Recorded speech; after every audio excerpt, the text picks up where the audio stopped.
2 বছর পার হতে চললো, মাহিম আর তুই এখনো সিঙ্গেল রয়ে গেলে।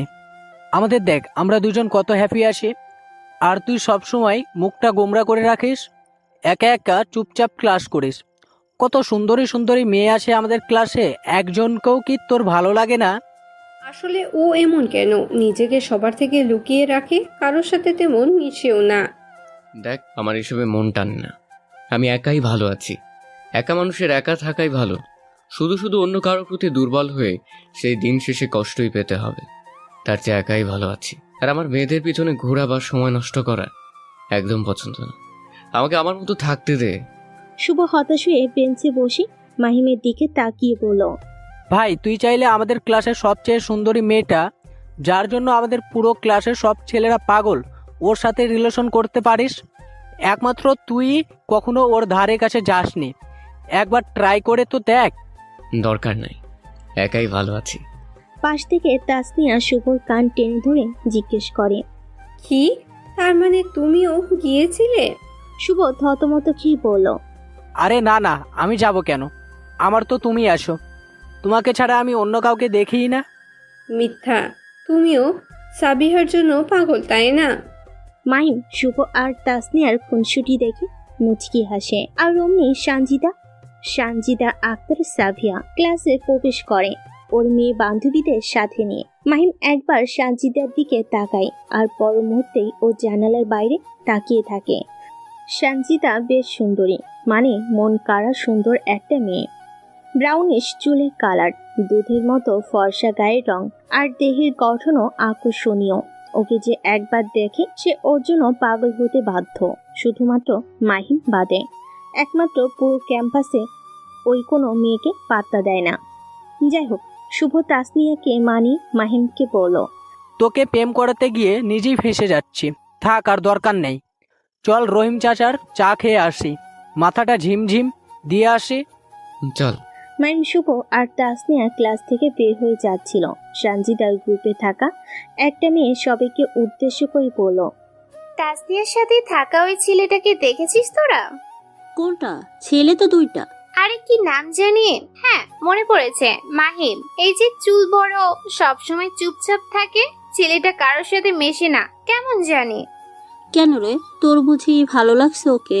আরে না, ভালো তো দূর, কথা বলতেও ভয় করে, কেমন জানি রাগী আর গম্ভীর হয়ে থাকে। মেয়েগুলোর কথা এতক্ষণ সানজিদা শুনছিল। ওকে উদ্দেশ্য করে ওর একটা বান্ধবী বলে, সানজিদা, তোর কাছে মাহিম ছেলেটাকে কেমন লাগে? বান্ধবীদের কাছ থেকে এমন অপ্রস্তুত প্রশ্ন শুনে সানজিদা একটু বিচলিত হয়, কিন্তু নিজেকে সামনে বলল, আমি খেয়াল করিনি ওকে। তা কিভাবে করবি? তুই তো সারাদিন পড়াশোনা নিয়ে থাকিস, আমাদের ক্লাস টপার তুই, দেখতেও অসম্ভব সুন্দরী, একটা ছেলেকেও পাত্তা দিস না। তোর জন্য ভার্সিটির সব ছেলেরা পাগল, আর তুই কাউকেই পাত্তা দিস না। আচ্ছা, তোর কি কোনো লুকানো বয়ফ্রেন্ড আছে নাকি রে? হ্যাঁ, সত্যি করে বল।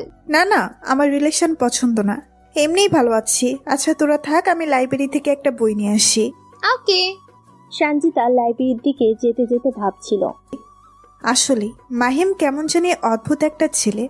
ক্লাসের প্রতিটা ছেলে আমার দিকে তাকায়, আমার সাথে বন্ধুত্ব করতে চায়, কথা বলতে চায়, কিন্তু মাহিম আজ পর্যন্ত কোনোদিন আমার সামনেও আসেনি। এমন ছেলেও হয় নাকি? নাকি তার কাছে আমি সুন্দরী না, কি জানি। থাক, আর না ভাবি। সানজিদা এরপর লাইব্রেরিতে চলে যায়। এদিকে শুভরা চা খাচ্ছিল। মাহিম হঠাৎ করে শুভকে বলে ওঠে, শোন, কালকে নতুন বাসায় শিফট হচ্ছি, তোরা একটু হেল্প করবি? শুভ চায়ের চুমুক দিতে গিয়েও থেমে গিয়ে বলল, হ্যাঁ হ্যাঁ, অবশ্যই। তাসনিয়া, তোমার কোনো সমস্যা আছে? আসতে পারবে তো? পারবো। কাল তো শুক্রবার, সমস্যা হবে না। ঠিক আছে, তো কখন আসবো আমরা সেটা বলো। সকাল 8 বা 9টার মধ্যে চলে আসিস। শুভ আর তাসনিয়া ঠিক আছে বলল। তাসনিয়া মাহিমকে আবার জিজ্ঞেস করলো। শুভ পাশ থেকে আস্তে করে বলল, আচ্ছা, নতুন বাসাটা কোথায় নিয়েছিস? এখানে। হো, তাহলে তো ভার্সিটি থেকে কাছে। আঙ্কেল জানে বাসা নিয়েছিস? ফ্ল্যাটটা সেই কিনে দিয়েছে। আচ্ছা মাহিম, তুই চাইলে তো আঙ্কেলের সাথে থাকতে পারিস, তোদের এত বড় বাড়ি আসে, তাও এভাবে। মাহিম কিছুটা রাগী কণ্ঠে বলল, এক কথা বারবার জিজ্ঞেস করবি না। সবই জানিস। যেখানে আমি শান্তি পাই না সেখানে থাকার মানে কি? আর সে ভালোই আছে, তার সেবা করার জন্য অনেক মানুষ আছে। সো আমাকে আমার মতো একা থাকতে দে। শুভ কিছু বলতে যাবে, তাসনিয়া ওর হাত চেপে ধরে ঈশাই চুপ থাকতে বলে। শুভ আর কিছু বলে না। এরপর ওরা ক্লাসে চলে যায়। সেদিন ওভাবেই শেষ হয়। পরদিন সকালে যথারীতি প্ল্যান অনুযায়ী শুভ আর তাসনিয়া এসে উপস্থিত। ওরা তিনজন মিলে সবকিছু গুছিয়ে ফেলে। তারপর লোকেরা এসে এক একে সবকিছু নিয়ে পিকআপে লোড করে ফেলে। ওরা পিকআপের সাথে সিএনজিতে করে মাহিমের নতুন বাসার দিকে রওনা হয়। ছুটির দিন সকাল সকাল রাস্তা ফাঁকা থাকায় 1 ঘন্টার মধ্যেই ওরা নতুন জায়গায় পৌঁছে যায়। শুভ আর তাসনিয়া সিএনজি থেকে নেমে জায়গাটা দেখে অবাক। বেশ ভিআইপি একটা জায়গা, আর আশেপাশের বিল্ডিংগুলো বেশ উঁচু উঁচু। এরপর লোকেরা মাহিমের আসবাবপত্রগুলো এক একে সব 7 তলায় নিয়ে আসে। শুভ আর তাসনিয়া প্রথম মাহিমের ফ্ল্যাটে ঢুকতেই স্তব্ধ। বিশাল বড় একটা ফ্ল্যাট। ওরা দুজন অবাক হয়ে দেখছে। শুভ মাহিমকে বলল, ভাই তুই এত বড় একটা ফ্ল্যাটে একা থাকবি, তোর ভয় করবে না? আমি ভূতকে ভয় পাই না। পাশ থেকে তাসনিয়া রসিকতা করে বলে, হ্যাঁ ঠিক তো, ভূত উল্টো তোকে ভয় পায়। শুভ আর তাসনিয়া হাসাহাসি করছে। মাহিম না হেসে পারল না, তবে খুব স্বল্প হাসি, যা শুভ আর তাসনিয়ার চোখেও পড়েনি। আসবাবপত্র অল্প থাকায় নিয়ে আসতে বেশি সময় লাগলো না। লোকেরাই মাহিমের কথা মতো সবকিছু সাজিয়ে দিয়ে টাকা নিয়ে চলে গেল। এরপর ওরা তিনজন মিলে বাকিটা গুছিয়ে ফেলো। পুরো ঘরটা এখন দেখার মতো। তাসনিয়া শুভকে মজা করে বলল, আমাদের বিয়ের পর এমন একটা ফ্ল্যাট কিনে দিবা, তুমি আর আমি থাকবো। আচ্ছা ঠিক আছে, দেবনি। তার আগে একটা টাকার গাছ খুঁজে নি। বলেই হেসে দেয়। মাহিম পাশ থেকে বলল, চিন্তা করিস না, তোদের বিয়েতে এমন একটা ফ্ল্যাট গিফট দিবনি। শুভ আর তাসনিয়া লজ্জা পেয়ে বলল, ধুর, কি যে বলিস না, তোর দিতে হবে না, আমি কিনবনি ইনশাল্লাহ। আর নিবি না? ঠিক আছে, দিব না, যা। তোদের ছেলে মেয়েকে দিবনি তাহলে। বলেই মাহিম মুচকি হাসলো। শুভ আর তাসনিয়া লজ্জায় শেষ। শুভ উঠে দাঁড়িয়ে বলল, উফ, তাসনিয়া চলো তো খাবার নিয়ে আসি, ওর ক্ষুধা লাগছে, তাই আমাদের পিছনে লাগছে। হ্যাঁ হ্যাঁ চলো। তাসনিয়া আর শুভ খাবার আনতে চলে যায়। ওদের সবকিছু গুছিয়ে শেষ করতে করতে দুপুর হয়ে গিয়েছে, তাই শুভ চাচ্ছে লাঞ্চটা মাইমের সাথে করে যাবে ওরা। মাইম ওর বেডরুমের বারান্দায় গিয়ে দাঁড়ালো। বেশ বাতাস আর রোদ। আশেপাশে সব বড় বড় দালান, মাঝে মাঝে ফাঁকা জায়গাও দেখা যায় না। মাইম এই বাসাটা পছন্দ করেছিল, কারণ এখানে শহরের যান্ত্রিক কোলাহল নেই। একদম চুপচাপ শান্ত পরিবেশ। ওর একাকিত্বের সময়টা আরো একাকিত্বে হয়তো কাটাতে পারবে, তাই এই ফ্ল্যাটটা নেওয়া। যাই হোক, এরপর খাবার নিয়ে আসলে সবাই মিলে খাবার খেয়ে একটু বিশ্রাম নিয়ে শুভ আর তাসনিয়া বিদায় নিয়ে চলে যায়। মাইম অনেক ক্লান্ত থাকায় বিছানায় শোয়া মাত্রই ঘুমিয়ে পড়ে। রাতে ওর ঘুম ভাঙে।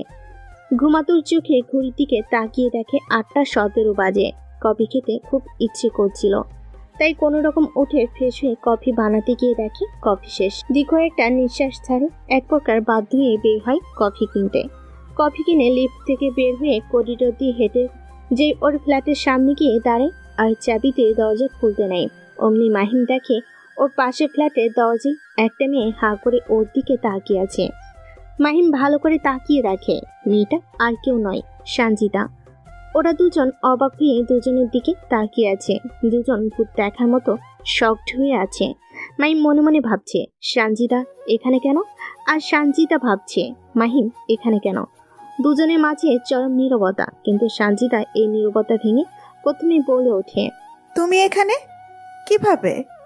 আমি আজ এখানে শিফট হয়েছি, এটা আমার ফ্ল্যাট। কি? শিট! এত অবাক হওয়ার কি আছে? তোমার প্রতি আমার কোনো ইন্টারেস্ট নাই, বাই। বলে মাহিম ওর ফ্ল্যাটের ভিতর চলে যায়। গিয়ে সোফার উপর বসে পড়ে আর মনে মনে ভাবে, ভার্সিটির এত মেয়ে থাকতে এই মেয়েটাই আমার প্রতিবেশী হতে হলো। হায় রে, এখানে এসেও শান্তি নাই। মাহিম এসব ভাবছিল, অমনি বেল বেজে ওঠে। মাহিম বুড়ো কুচকে বলে, এখন আবার কে আসলো? ও উঠে দরজা খুলে দেখে সঞ্জিতা রাগান্বিত দৃষ্টিতে ওর দিকেই তাকিয়ে আছে। মাহিম বিরক্তি নিয়ে সঞ্জিতার দিকে তাকিয়ে আছে। দুজনের মাঝে আবার সেই নীরবতা। মাহিম কিছু বলতে যাবে, অমনি সঞ্জিতা ওর বাসার ভিতর ঢুকে পড়ে। মাহিম আশ্চর্য হয়ে সঞ্জিতার পিছনে পিছনে অবাক কণ্ঠে বলে, একই বাসার ভিতরে ঢুকছো কেন? সমস্যা কি?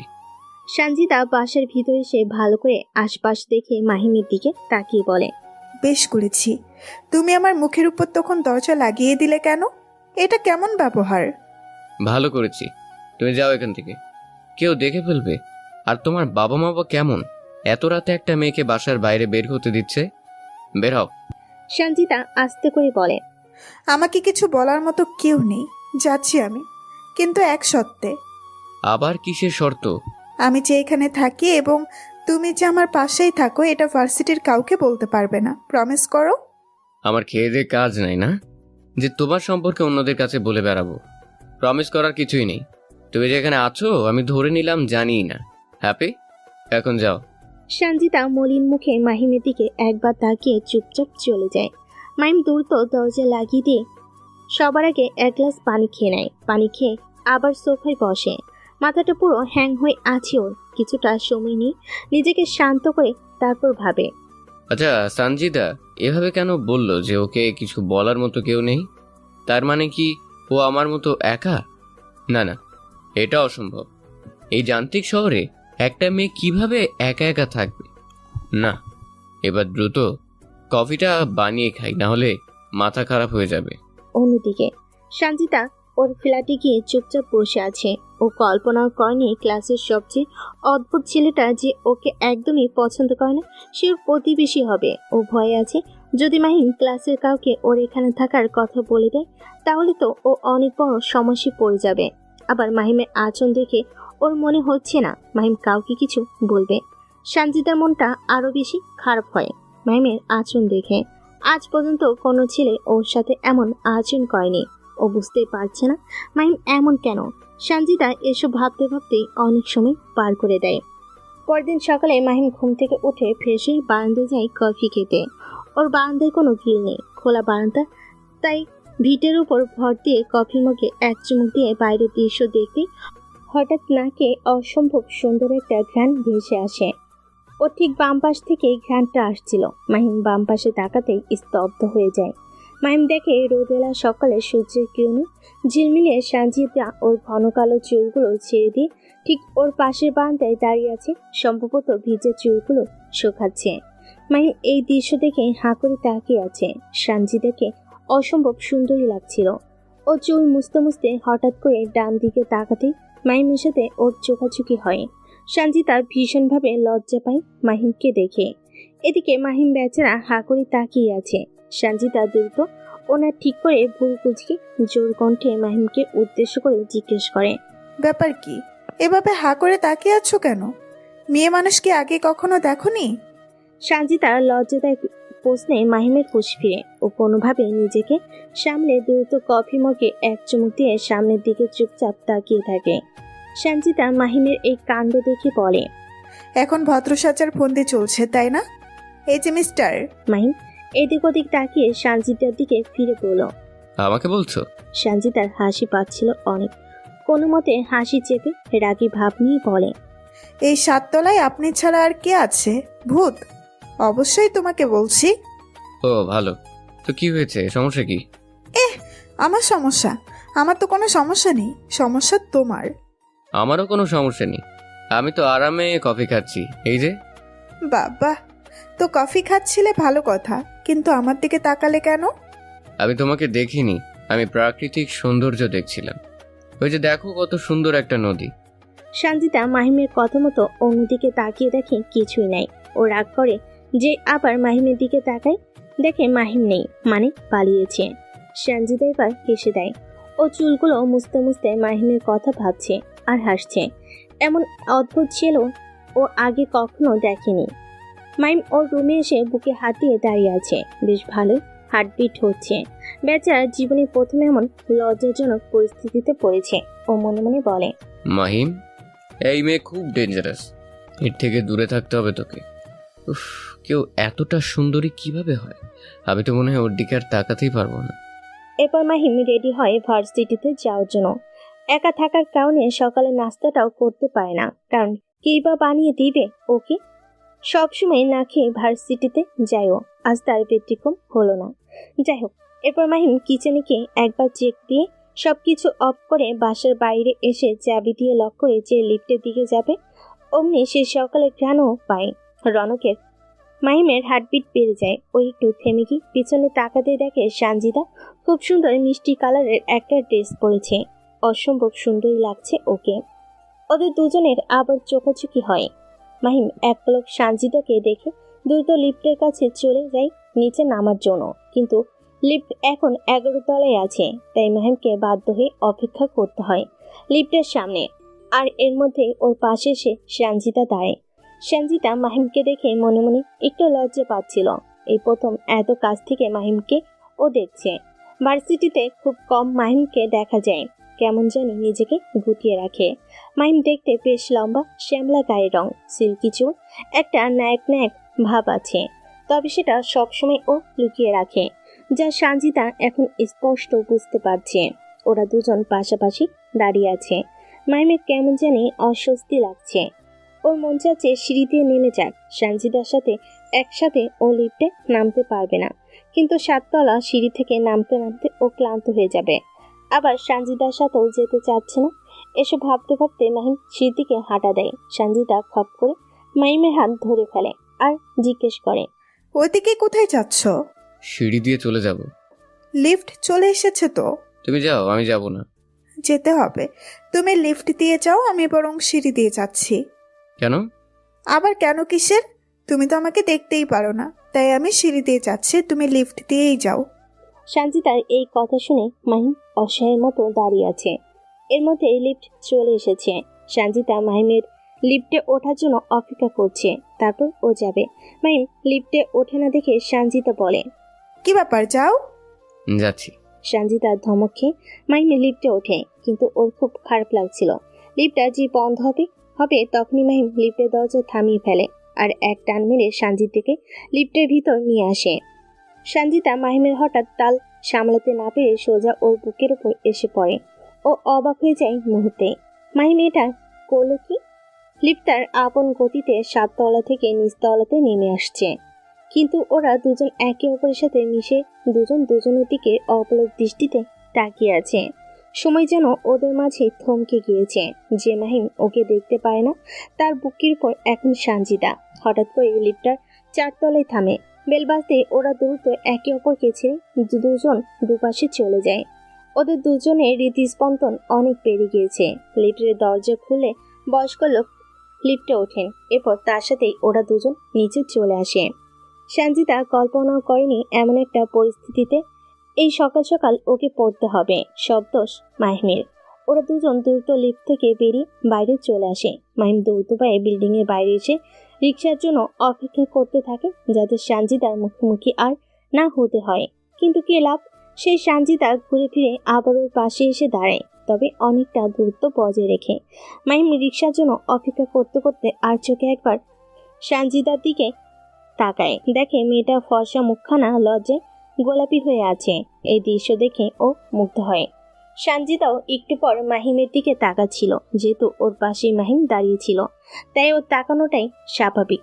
ভিআইপি এলাকা হয়, রিক্সা খুব কম দেখা যায়। ওরা প্রায় 10 মিনিট অপেক্ষা করে, কিন্তু রিক্সার কোনো খবর নেই। ক্লাস শুরু হতে আর মাত্র 1 ঘন্টা বাকি। রাস্তায় যে জ্যাম, নিখাত আধা ঘন্টা তো লাগবে। এভাবে সময় গেলে আজকে দেরি হতে হবে নিশ্চিত। দুজনের কপালে চিন্তার ভাঁজ, একটা রিক্সাও কি আসবে না। দুজন এসব ভাবতে ভাবতে হঠাৎ একটা রিক্সা দেখা মেলে। ওরা দুজন একসাথে জোরে রিক্সা মামাকে ডাক দিলে রিক্সা মামা কি ভেবে যেন মাহিমের সামনে এসে দাঁড়ায়। মাহিম সঞ্জিতার দিকে তাকি বিজয়ী মার্কা একটা হাসি দেয়। সঞ্জিতা সেই হাসি দেখে খুব রাগ করে আর কষ্ট পায়, কারণ মাহিম তো চলে যাবে। ও এখন কি করবে? ওর মনে হচ্ছে আজ দিনটাই ওর খারাপ। বেচারের মুখ কালো করে একটু দূরে গিয়ে চুপচাপ অন্য রিক্সার জন্য অপেক্ষা করতে থাকে। এদিকে মাহিম রিক্সা মামাকে জিজ্ঞেস করে ভার্সিটিতে যাবে কিনা। সে উত্তরে বলে যাবে। মাহিম খুশি হয়ে যে রিক্সায় উঠতে যাবে, তখন কেন জানি ও একবার সঞ্জিতার দিকে তাকায়। ও দেখে মেয়েটা মাথা নিচু করে মুখটা মলিন করে চুপচাপ দাঁড়িয়ে আছে।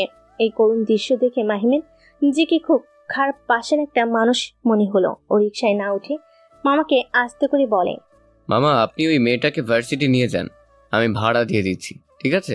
আচ্ছা মামা। মাহিম ভাড়া দিয়ে রিক্সা মামাকে সঞ্জিতার কাছে পাঠিয়ে দেয়। রিক্সা মামা সঞ্জিতার সামনে গিয়ে বলে। আপা আসেন।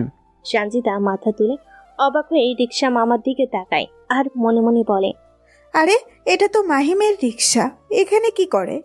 সঞ্জিতা এবার মাহিমের দিকে তাকায়। ওদের চোখাচোখি হয়। মাহিম দ্রুত অন্যদিকে তাকিয়ে রিক্সা খোঁজার ভান করে। সঞ্জিতা অসম্ভব খুশি হয়। ও ভাবতেও পায়নি মাহিম ওর জন্য নিজের রিক্সা ছেড়ে দিবে। ও দ্রুত রিক্সায় উঠে বসলে রিক্সা মামা রিক্সা ঘুরিয়ে মাহিমের সামনেতেই সঞ্জিতাকে নিয়ে চলে আসে। ওদের আরো একবার চোখাচোখি হয়। মাহিম ওর মনে আলাদা একটা শান্তি পায়। ও নিজেকে বলে, ভালো করেছি। একটা মেয়েকে এভাবে একা এখানে ফেলে আমার চলে যাওয়াটা ঠিক হতো না। যাই, এবার সামনের দিকে হাঁটা দিই, যদি একটা রিক্সা পাওয়া যায়। তাহলে হেঁটেই যেতে হবে আজকে। সঞ্জিতা আধা ঘন্টার মধ্যে ভার্সিটিতে পৌঁছে যায়। ভাড়া দিতে নিলে রিক্সা মামা বলে, আপা আপনার ভাড়া ওই মামা দিয়ে দিছে, আপনার আর দেওয়া লাগবে না। বলে সে চলে যায়। সঞ্জিতা অবাক হয়ে তাকিয়ে থাকে। মাহিম এত অদ্ভুত কেন, ও ঠিক বুঝতে পারছে না। প্রথমে নিজের রিক্সা দিয়ে দিল, এখন শুনছে ভাড়াটাও নাকি দিয়ে দিয়েছে। এমন কেউ করে নাকি কখনো? সঞ্জিতা এসব ভাবতে ভাবতে ক্লাসে চলে আসে। ক্লাসে এসে ওর বান্ধবীদের সাথে আড্ডা দিতে দিতে স্যার চলে আসেন। সঞ্জিতা আশেপাশে তাকিয়ে দেখে মাহিম এখনো আসেনি, অথচ স্যার চলে এসেছেন। সঞ্জিতার অনেক চিন্তা হয়, এতক্ষণ তো লাগার কথা না আসতে, কিছু হলো না তো আবার। সঞ্জিতার খুব চিন্তা হচ্ছিল আর খারাপ লাগছিল। ওর বান্ধবীরাও বেশ কয়েকবার জিজ্ঞেস করেছে যে ওর কি হয়েছে, কিন্তু ও শুধু ইশারা বলেছে যে কিছুই না। সঞ্জিতার মন চাচ্ছিল মাহিমকে একটা কল দিবে, কিন্তু মাহিমের নাম্বারও ওর কাছে নেই। চিন্তায় অস্থির হয়ে যাচ্ছে মেয়েটা। ঠিক এমন সময় ক্লাসের মেন গেট থেকে আওয়াজ আসে, স্যার আসতে পারি? ক্লাসের সবাই মাহিমের দিকে তাকিয়ে আছে, আর সঞ্জিতা ওকে দেখে যেন প্রাণ ফিরে পায়। স্যার একটু কথা শুনিয়ে ভিতরে আসার অনুমতি দিয়ে দেন। মাহিম ক্লাসে ঢুকে পিছনে সে বসতে যাবে, তখন সঞ্জিতার সাথে ওর আবার চোখাচোখি হয়। সঞ্জিতার চোখ দেখে ওর মনে হলো সঞ্জিতা ওর কাছে ক্ষমা চাচ্ছে। মাহিম চুপচাপ এসে শুভ আর তাসনিয়ার পাশে এসে বসে। শুভ আস্তে করে জিজ্ঞেস করে, কি রে ভাই, আজ তোর এত দেরি হলো কেন? রাস্তায় অনেক জ্যাম ছিল আর রিক্সা পাচ্ছিলাম না নতুন জায়গায়। কাল থেকে আরো আগে বের হতে হবে দেখছি। ও, বলে রাখা ভালো যে সঞ্জিতা প্রতিদিন আগে আগে বের হয়, কিন্তু গতকাল রাতে ঠিকমতো ঘুম হয়নি বলে ও আজকে সকালে একটু লেট করে বের হয়েছিল। ওরও দেরি হতো, কিন্তু মাহিম তার নিজের রিক্সা ওকে দিয়ে দেওয়ার এসে পৌঁছাতে পারে, কিন্তু মাহিম পারেনি। যাই হোক, এরপর টানা ওদের দুইটা ক্লাস হয়ে ব্রেক দেয়। তাসনিয়া বলে ওঠে, তুই তো নাস্তা করিস না সকালবেলা, তাই তোদের জন্য স্যান্ডউইচ বানিয়ে এনেছি, চল ক্যান্টিনে বসে খাবি। তোদের মাঝে আমাকে টানছিস কেন? যা, তোরা একসাথে বসে খা, আমার ক্ষুধা নেই। তাসনিয়া শুভকে ইশারা করলে শুভ জোর দিয়ে বলে, দোষ আজাইরা কথা বলিস না তো। দেখ ও কত কষ্ট করে আমাদের খাওয়াবে বলে বানিয়ে নিয়ে এনেছে। প্লিজ না করিস না, তাহলে ও কষ্ট পাবে। চল প্লিজ। মাহিম শুভর দিকে তাকিয়ে আবার তাসনিয়ার দিকে তাকায়। তাসনিয়া অসহায় মুখ করে থাকে। রনক বড় একটা নিঃশ্বাস ছেড়ে বলে, তোরা আর ভালো হবি না, ঠিক আছে চল। তাসনিয়া খুব খুশি হয়। এরপর ওরা তিনজন ক্যান্টিনে চলে যায়। সঞ্জিতা ওদের থেকে দুইটা বেঞ্চ সামনে বসে ও কান পেতে এতক্ষণ সব শুনছিল। সঞ্জিতার মনটা অজান্তে খারাপ হয়ে যায়, এর পিছনে একটা কারণ আছে। সঞ্জিতা কিছুক্ষণ পর ওর বান্ধবীর বলে ক্লাসের বাইরে চলে আসে। এসে লুকিয়ে লুকিয়ে ক্যান্টিনের দিকে আসে। এসে দেখে মাহিম, শুভ আর তাসনিয়া হাসি মজা করে নাস্তা খাচ্ছে। তাসনিয়া মাহিমকে নিজের হাতে একটু একটু খাইয়ে দিল। মাহিম অনেকবার না করলেও শেষ পর্যন্ত তাসনিয়াকে খাইয়ে দেয়। সঞ্জিতা এসব আড়ালে দাঁড়িয়ে দেখছিল। কখন যেন অজান্তে ওর দু চোখ দিয়ে দু ফোঁটা অশ্রু গড়িয়ে পড়ে। মাহিম খেতে খেতে হঠাৎ সামনের দিকে তাকালে এক ঝলক সঞ্জিতাকে দেখে। সঞ্জিতা মুহূর্তে নিজেকে লুকিয়ে ফেলে এবং দ্রুত ওয়াশরুমের দিকে চলে যায়। মাহিম দ্রুত উঠে এসে চেক করে যে সঞ্জিতা ছিল কিনা, কিন্তু আস্তে আস্তে সঞ্জিতা চলে গিয়েছিল। তাই ও আর কাউকে দেখে না, কিন্তু ওর মনে হলো ও স্পষ্ট সঞ্জিতাকেই দেখেছে। ও আবার শুভ আর তাসনিয়ার কাছে গিয়ে বসে। শুভ অবাক হয়ে জিজ্ঞেস করে, কি রে, কি হলো হঠাৎ? তাসনিয়াও অবাক হয়ে জিজ্ঞেস করে, কে ভাই, কি হলো? এভাবে তোর দিলি কেন? কোনো সমস্যা? না না, এমনি। বাদ দে, তাড়াতাড়ি খাওয়া শেষ কর, ক্লাসে যেতে হবে। ওকে, তোর যে মাঝে মাঝে কি হয় আমরা বুঝি না। নারীহীনতায় এই অবস্থা আমার ভাইটার।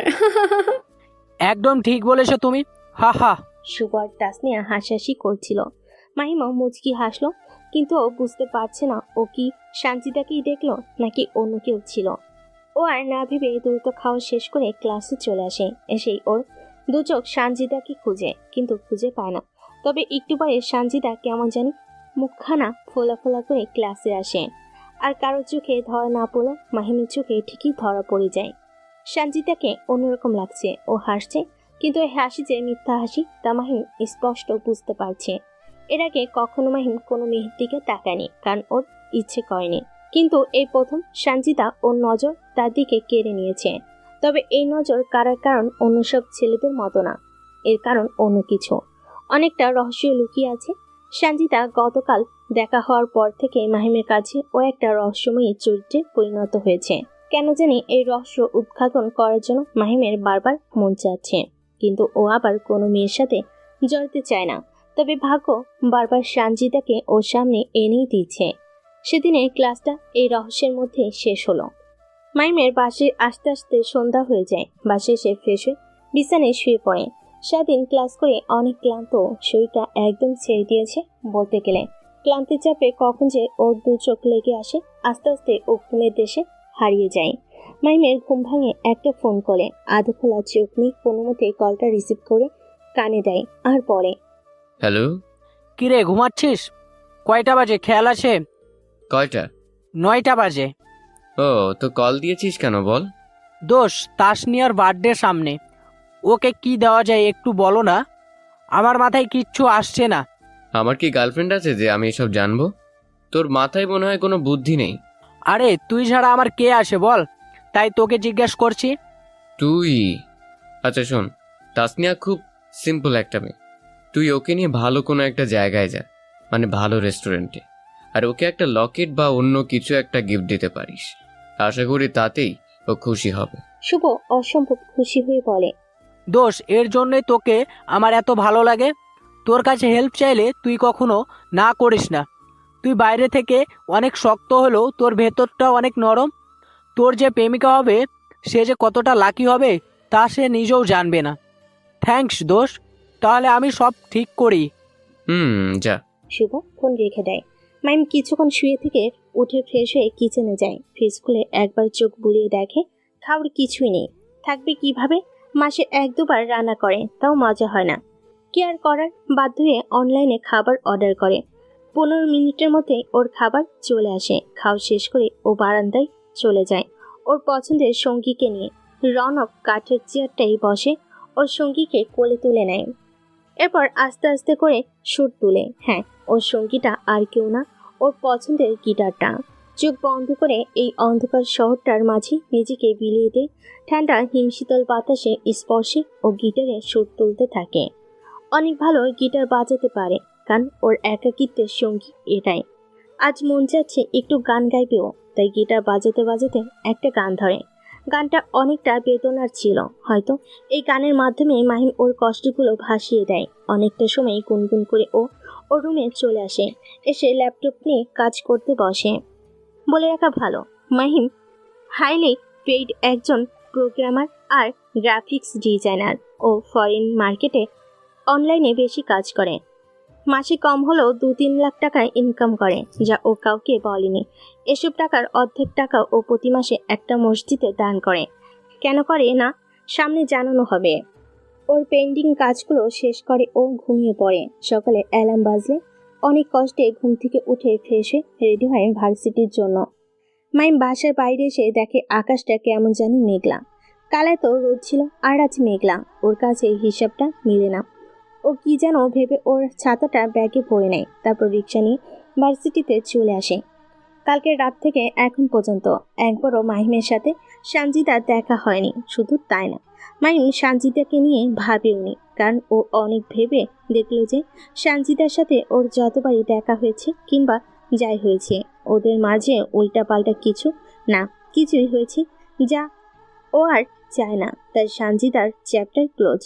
ওর রহস্য উদ্ঘাটন করে কোনো লাভ হবে না। তাই সব কিছু মিলে অন্যদের মতো সানজিদাকেও বাদের খাতায় ফেলে দিয়েছে। ক্লাসে এসে সানজিদার দিকে একবারও না থেকে চুপচাপ ও শুভর কাছে চলে যায়। ওদের সাথে টুকটাক কথা বলে। এদিকে সঞ্জিতা অনেকবার মাহিমের দিকে তাকালো, আজ একবারও ওদের চোখাচোখি হলো না। গত 2 বছর যেমন ছিল সবকিছু আবার তেমন হয়ে যায়। সেদিন ছুটির পর ঠিকই অযোধ্যায় বৃষ্টি নামে, যে যার মতো করে বাসে চলে যায়। মাইম খুশি হয়ে ওর ছাতাটা বের করে ক্যাম্পাসের বাইরে আসতে দেখে সঞ্জিতা এক কোণায় মন খারাপ করে দাঁড়িয়ে আছে। হয়তো এই অঝড় বৃষ্টিতে কিভাবে বাসায় যাবে তার চিন্তায় মন খারাপ করে দাঁড়িয়ে আছে। মাইম এসব ভেবে ওকে ইগনোর করে চলে যাচ্ছিল, কিন্তু কেন জানি পারল না। ও সঞ্জিতার কাছে গিয়ে ওর হাতের ছাতাটা ওর দিকে এগিয়ে দিল। সঞ্জিতা হঠাৎ করে মাহিমকে দেখে চমকিত হয়, তাও আবার এভাবে ছাতা হাতে দেখে।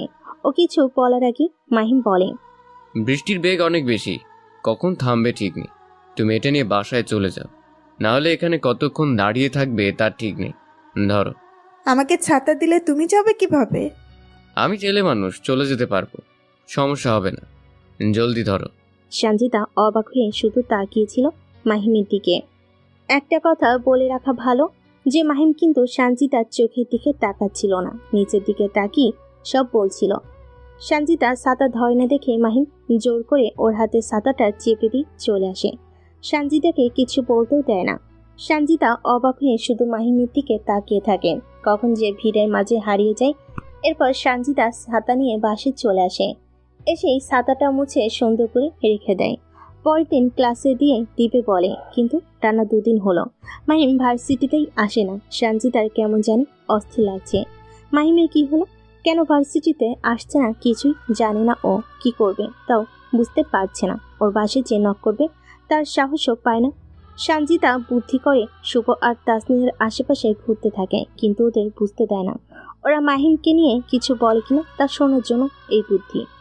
একদিন সঞ্জিতা ওদের ঠিক সামনে বসলে তাসনিয়া শুভকে বলছে, আচ্ছা, ও কবে সুস্থ হবে?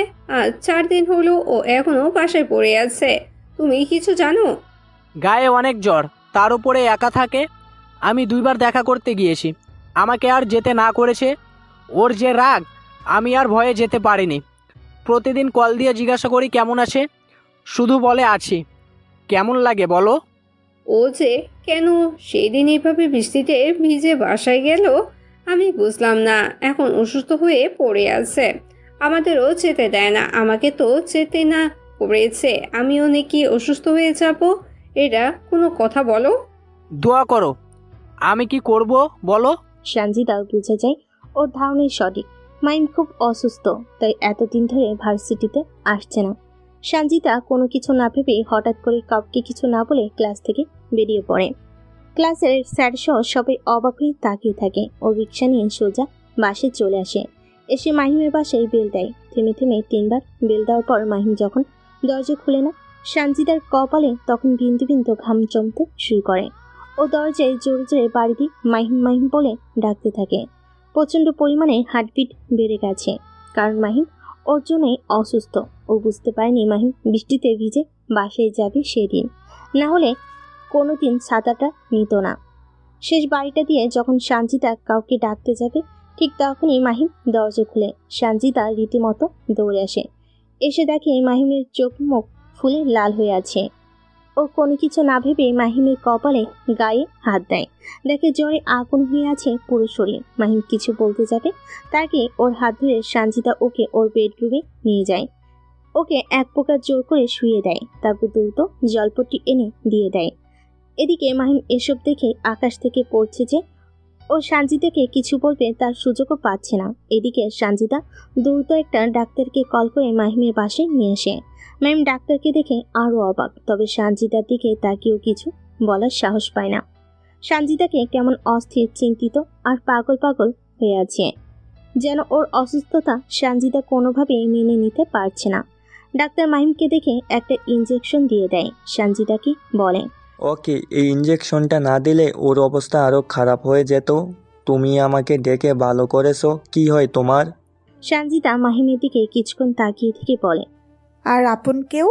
ডাক্তার বয়স্ক থাকায় উনি অল্পতেই অনেক কিছু বুঝে যান। তিনি হাসি দিয়ে সঞ্জিতার মাথায় হাত বুলিয়ে বলেন, ওর খেয়াল রেখো, ঠিক মতো ওষুধগুলো খাইয়ে দিও। এতদিন মনে হয় কোনো ওষুধ খাইনি, তাই জ্বরটা বসে গিয়েছে।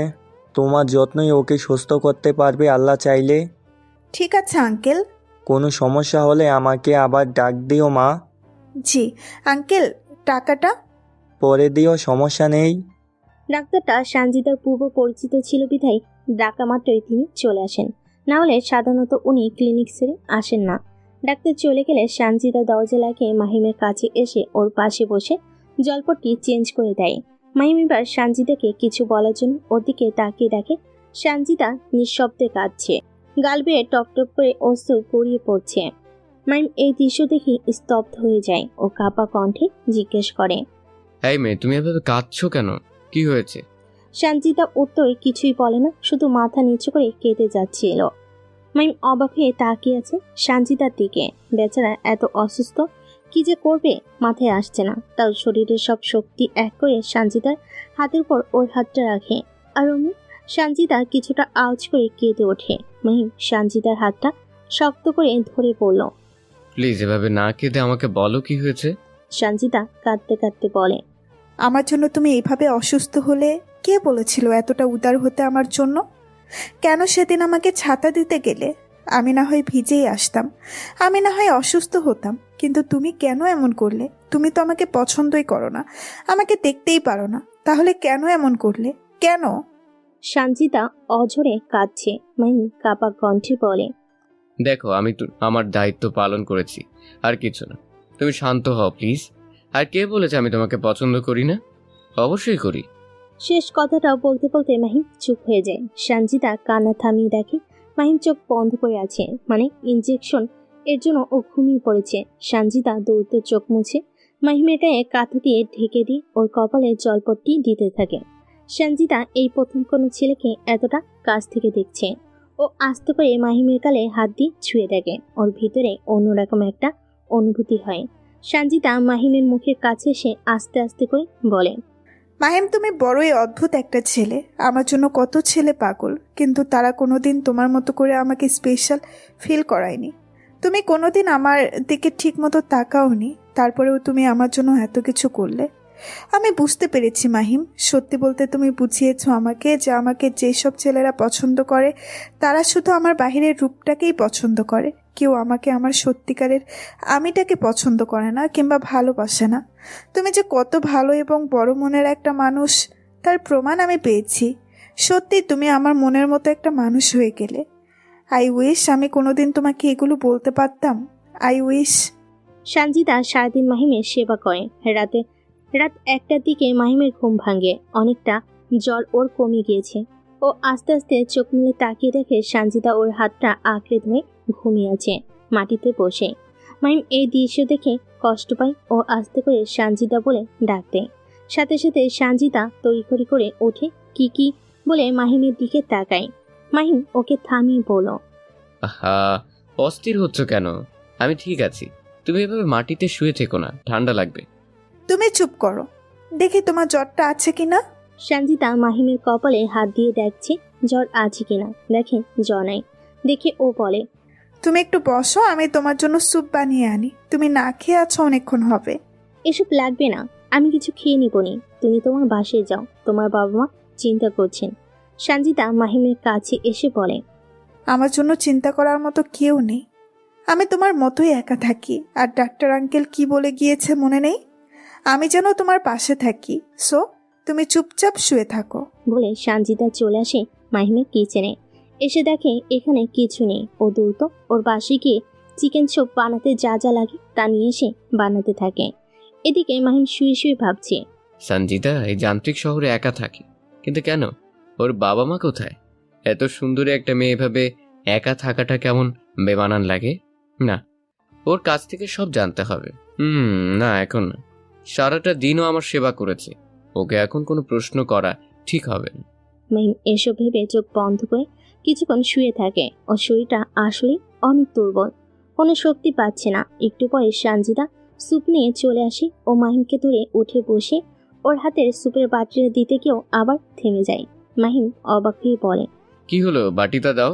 সানজিদা মাথা নাড়িয়ে ইশারায় না করে। মাহিম আশ্চর্য হয়ে জিজ্ঞেস করল, তাহলে খাবো কিভাবে? সানজিদা লজ্জা সিক্ত মুখখানা নিয়ে আস্তে করে পড়ল, আমি খাইয়ে দিব। তোমার শরীর দুর্বল, যদি পড়ে যায়। মাহিম সানজিদার কথা শুনে হাঁ করে তাকিয়ে আছে, কিন্তু ওর মন চাইল না সানজিদাকে বাধা দিতে, কারণ বাধা দিলে মেয়েটা মনে আঘাত পাবে, যা মাহিম চায় না। ও অনেক কষ্টে ওর হাতটা উঠিয়ে সানজিদার চোখ দুটো মুছে দেয়।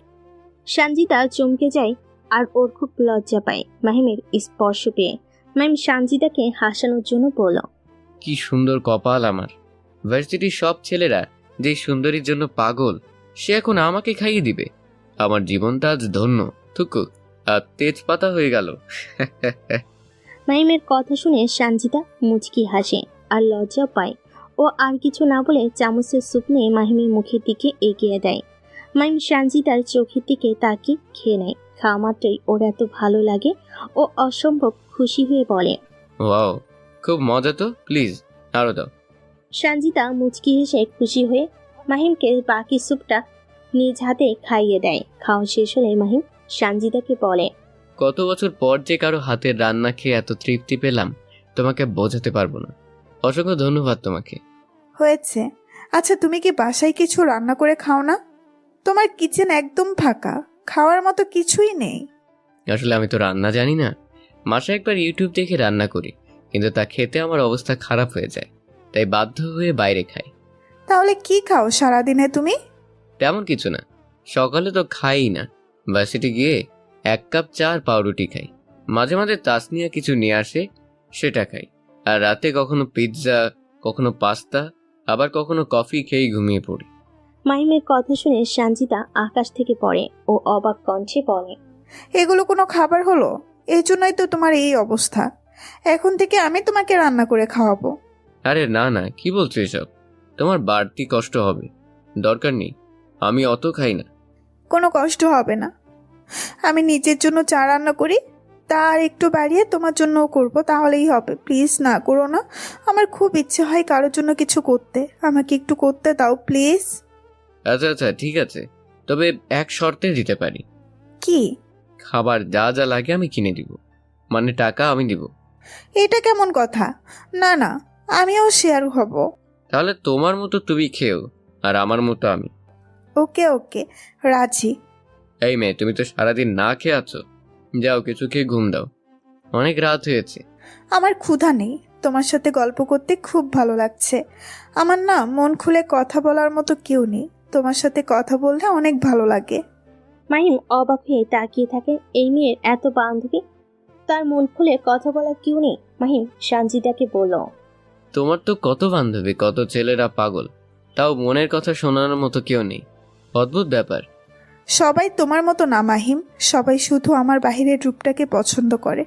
আমি ভেতর থেকে কেমন, কি চাই আমি, কি আমার ইচ্ছা, তার কোনো দাম কেউ দেয় না। সবাই সবার স্বার্থে আমার সাথে মিশে। সত্যি বলতে তারা আমার কেউ না, তারা সবাই ফেক। আমি সেদিনই বুঝতে পেরেছি, যেদিন তুমি আমাকে ছাতাটা দিলে। একমাত্র তুমি সাহায্যের হাত বাড়িয়ে দিয়েছিলে, বাকিরা তো আমাকে দেখে চলে গিয়েছে মজা পেয়ে। তাহলে তুমি বলো, তাদেরকে আমি কিভাবে আমার মনের কথাগুলো বলি বলো? সানজিদা মাথা নিচু করে বলল। মাহিম স্তব্ধ হয়ে বসে থাকে। ও কল্পনা করেনি সানজিদার মতো মেয়ের জীবনটাও এমন হতে পারে। ও সানজিদার হাতটা ধরে বলল, তোমার আমাকে যা বলতে মন চাই বইল। আমারও কোনো মানুষ নেই যার সাথে মন খুলে কথা বলতে পারবো। শুভ আর তাসনিয়া হলো অন্যরকম, ওরা আমাকে নিয়ে অনেক চিন্তা করে, তাই ওদেরকে কিছু বলতেও পারি না। তুমি আমাকে সব বইলো, আমি তোমার কথা শুনবো। তাই তাহলে এখন তোমার বাসায় গিয়ে ঘুম দাও, নাহলে তুমি আবার অসুস্থ হয়ে যাবে। সানজিদা দুঃখী ভাব করে কিছুক্ষণ মাহিমের দিকে তাকিয়ে থেকে বলল, তুমি একা থাকতে পারবে? তোমার শরীর তো খারাপ। যদি আমাকে দরকার হয় আমি বরং তোমার পাশের গেস্ট রুমটাই ঘুমাই, যদি কিছু মনে না করো। মাহিম চিন্তায় পড়ে যায়, কিন্তু সানজিদার মলিন মুখখানা দেখে না করতে পারে না, তাই মাহিম বলল, ঠিক আছে, ঘুমাও। সানজিদা অসম্ভব খুশি হয় ও মাহিমকে শুয়ে দিয়ে রুমের লাইট অফ করে পাশের রুমে গিয়ে শুয়ে পড়ে। মেয়েটা অনেক ক্লান্ত। এদিকে মাহিম মনে মনে ভাবে, সানজিদা আজ অনেক কিছু ওকে বলল। এতদিন সানজিদাকে নিয়ে ওর অনেক ভুল ধারণা ছিল। সানজিদা যে ওর মতো একা তাও বুঝতে পারেনি। সত্যি বলতে গেলে ওদের মাঝের পরিস্থিতিটা এমন যে ওদের একে অপরকে প্রয়োজন। যাই হোক, কালকে সকালটা ওদের দুজনের জন্য নতুন এক সকাল হবে। তবে সানজিদা আর ওর মাঝে কি সম্পর্কটা কোনো নতুন মন নিবে, নাকি এভাবেই সব কিছু চলমান থাকবে তাকে ও জানে না। আস্তে আস্তে জানা যাবে। সকাল 9টার দিকে মাহিমের ঘুম ভাঙে। ও আস্তে করে চোখ মেলে এদিক ওদিক তাকায়। শরীরটা এখন অনেকটা ভালো লাগছে। অনেকদিন পর ও শান্তিতে ঘুমিয়েছে। বেশ হালকা লাগছিল শরীরটা। মাহিম উঠে ফ্রেশ হয়ে বাইরে আসতেই ওর মনে পড়ে যে সঞ্জিতা তো ওর বাসায়। তাই সঞ্জিতাকে ডাকার জন্য বাইরে আসতেই সবার আগে কিচেনের দিকে নজর চায় ওর। মাহিম অবাক হয়ে তাকিয়ে দেখে অসম্ভব সুন্দরী পরীর মতো দেখতে একটা মেয়ে তার কোমর সমান লম্বা চুলগুলো ছেড়ে দিয়ে আনমনে কাজ করছে। মাহিম এই অপরূপ দৃশ্য দেখে ঘুরে পড়ে তার কাছে আঘাতে ও আবিষ্কার করে মেয়েটা আর কেউ নয়, সে হলো সঞ্জিতা। সঞ্জিতা হঠাৎ করে মাহিমকে দেখে ওর কাছে এসে সামনে দাঁড়িয়ে বলে, তুমি উঠেছ? আমি একটু পরে তোমাকে ডাকতে যেতাম। জ্বর কমেছে তোমার?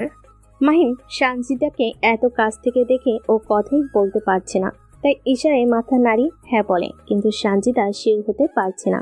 যদি মাহিম মিথ্যা বলে ও যে চেক করবে তারও উপায় নেই, কারণ ওর হাত দুটোতেই আটা লাগানো। তাই সঞ্জিতা না ভেবে মাহিমকে বলল, আমার দিকে একটু ঝুঁকো তো। মাহিম আশ্চর্য হয়ে সঞ্জিতার কথায় সঞ্জিতা আবার জোর দিয়ে বলল, আরে মাথাটা একটু নিচে নামাও। মাহিম ধমক খেয়ে দ্রুত ওর মুখটা একটু নিচে করতে সঞ্জিতা ওর কপালটা মাহিমের কপালের সাথে লাগিয়ে দিয়ে দেখে জ্বর আছে কিনা। এদিকে সঞ্জিতার এমন কাণ্ডে মাহিম যেন আকাশ থেকে পড়ে, কারণ হঠাৎ করে ওরা দুজন এখন এতটা কাছে যে ওদের দুজনের ঠোঁটের দূরত্ব সমান কিছু ইঞ্চি। মাহিম তো পুরো শকড। ওর ভিতরে কেমন জানি অন্যরকম একটা অনুভূতি হচ্ছে সঞ্জিতাকে এতটা কাছে দেখে। কিছুক্ষণ পর সঞ্জিতা সরে গিয়ে বলল, জ্বর এখন নেই, তবে রেস্টে থাকতে হবে তোমাকে, বুঝলে মিস্টার? কথাগুলো বলে সঞ্জিতা খেয়াল করে মাহিম চুপ করে আছে। ও আবার জিজ্ঞেস করে, কি হলো, চুপ কেন? কোনো সমস্যা? মুচকি একটা হাসি দিয়ে মাথা নাড়ি নানা বলে সঞ্জিতা কিছুক্ষণ মাহিমের দিকে তাকিয়ে থাকলে ও উপলব্ধি করতে পারে ও কি করেছে একটু আগে। মাহিম দেখে মুহূর্তেই সঞ্জিতার মায়াবী মুখখানা লাল গোলাপি হয়ে যায়। লজ্জায় ওকে এখন এতটা মন কাড়া লাগছিল যে মাহিমের মন চাচ্ছিল ওর হৃদয়টা বের করে সঞ্জিতাকে দিয়ে দিতে। বেচারা খুব কষ্টে নিজেকে সামলে হলরুমে এসে বসে। সঞ্জিতা নিজের লজ্জাসিক্ত মুখখানা ঢাকতে দ্রুত নাস্তা বানাতে শুরু করে। মাহিম ওর ফোনটা হাতে নিয়ে দেখে শুভ অনেকগুলো কল দিয়েছে। ও দ্রুত কল ব্যাক করতে শুভ রিসিভ করে বলল, কিরে, এত কল দিলাম ধরলি না যে? ভাই তুই ঠিক আছিস? হ্যাঁ, এখন ঠিক আছি, জ্বর আর নেই। গতকাল ডাক্তার দেখিয়েছি, মেডিসিন খেয়ে ঘুমিয়েছিলাম। এখন শরীরটা একটু দুর্বল শুধু। যাক আলহামদুলিল্লাহ। চিন্তা করিস না, কালকে ভার্সিটি আসবো। ও তাহলে তো ভালোই। এদিকে জানিস কি হয়েছে? কি? তুই তো ক্লাসে আসিস না কতদিন হলো। তার উপর গতকাল ওই যে একটা মেয়ের কথা বলেছিলাম সঞ্জিতা, আর কি চলন্ত ক্লাসের মধ্যে থেকে চলে গিয়েছে, আজকেও আসেনি। স্যার আমরা সবাই অনেক অবাক হয়ে গিয়েছি। কি যে হলো ওর কিছুই বুঝলাম না। যাই হোক, তুই ঠিক আছিস শুনে এখন অনেকটা চিন্তামুক্ত লাগছে। ও তুই চিন্তা করিস না, হয়তো কোনো জরুরি কাজে গিয়েছে মেয়েটা, চলে আসবে। আচ্ছা দোষ, আমরা আজকে আসি একবার তোর সাথে দেখা করতে। তাসনিয়া মন খারাপ করে আছে, প্লিজ আসি। এখন তো তুই সুস্থ। আজকে এসে আর কি করবি? কাল তো ভার্সিটিতে দেখা হচ্ছেই সকালে, আর বাসার যা অবস্থা। আচ্ছা তাহলে কালকে দেখা করিস। মাহিম সঞ্জিতার দিকে একবার তাকে কিছুক্ষণ ভেবে বলল, এরপর শুভ কল কেটে দেয়। আসলে মাহিম চাচ্ছিল সঞ্জিতার সাথে সময় কাটাতে। শুভ তাসনিয়া চলে আসলে সঞ্জিতাকে যেতে হবে, কেন জানি ওর মন চায় না সঞ্জিতা ওর থেকে দূরে থাক। অথচ এই মাহিমই কোনো মেয়েকে দেখতে পারতো না এতদিন। সঞ্জিতা ওকে কি জাদু করলো যে ওর নয়নজোড়া শুধু সঞ্জিতাকেই দেখতে যায়। মাহিম ফোন রেখে আস্তে আস্তে কিচেনের দিকে যায়। সঞ্জিতা মুচকি একটা হাসি দিয়ে বলল, আর একটু ওয়েট করো, এই রুটি কয়টা বানানো হলেই নাস্তা দিচ্ছি। মাহিম অজান্তে মুচকি একটা হাসি দিয়ে মনে মনে বলল, ওকে পুরো বাঙালি বউদের মতো লাগছে। ওকে তা জানে? আমি বলবো না, ও আবার লজ্জা পাবে। পাক না একটু লজ্জা। ও লজ্জা পেলে কেন জানি ওকে আরো বেশি মায়াবী লাগে। মন চায় ওর দিকে অসীম প্রহর তাকিয়ে থাকি। না থাক, মেয়েটাকে জ্বালিয়ে লাভ নেই, অনেক কষ্ট করছে আমার জন্যে। তার চেয়ে বরং অন্য কিছু জিজ্ঞেস করি। মাহিম যখন মনে মনে এসব ভাবছে তখন সঞ্জিতা মনে মনে বলছে। ইস, মাহিম এখানে দাঁড়িয়ে আছে কেন? আমার অসম্ভব নার্ভাস লাগছে। ওর চাহনিগুলো এত নেশা কাতর কেন আমাকে অস্থির করে দেয়? ও কি আমাকে কিছু বলতে চায়? জিজ্ঞেস করব আমি কি বলতে চাই। করি, না হলে এভাবে তাকিয়ে থাকলে আমি লজ্জায় পাগল হয়ে যাব। সঞ্জিতা মাহিমকে কিছু বলতে যাবে, তার আগে মাহিম জিজ্ঞেস করলো, আচ্ছা, আপনি নাকি চলন্ত ক্লাসে স্যারের সামনে থেকে হঠাৎ করে চলে এসেছেন, এটা কি সত্য? সঞ্জিতা জিভে কামড় দিয়ে মাথা নিচু করে মাথা নাড়িয়ে হ্যাঁ বলে। মাহিম মুচকি হেসে আবার বলল, তা এমন করার কারণ কি একটু বলবেন? সঞ্জিতা এবার মাথা তুলে জোর দিয়ে বলল, এমন করব না কেন বলো? শুভ আর তাসনিহা বলছিল তুমি নাকি অনেক অসুস্থ। সেদিন বৃষ্টিতে ভিজে বাসায় এসেছো। আমি এসব শুনে নিজেকে আর ধরে রাখতে পারিনি, তোমার কাছে ছুটে এসেছি। একবার ভাবো, যদি না আসতাম তাহলে কি হতো? মাহিম এবার মাথা নিচু করে কিছুক্ষণ চুপ থেকে আস্তে করে বলল, কি আর হতো, হয়তো তোমাদের ছেড়ে অনেক দূরেই চলে যেতাম। এই একাকিত্ব জীবনের সমাপ্তি ঘটতো, ভালোই হতো, তাই না? কথাগুলো শেষ করে মাহিম যে সঞ্জিতার দিকে তাকায়, ও দেখে সঞ্জিতা অঝরে কাঁদছে। মাহিম এই দৃশ্য দেখে স্তব্ধ হয়ে যায়।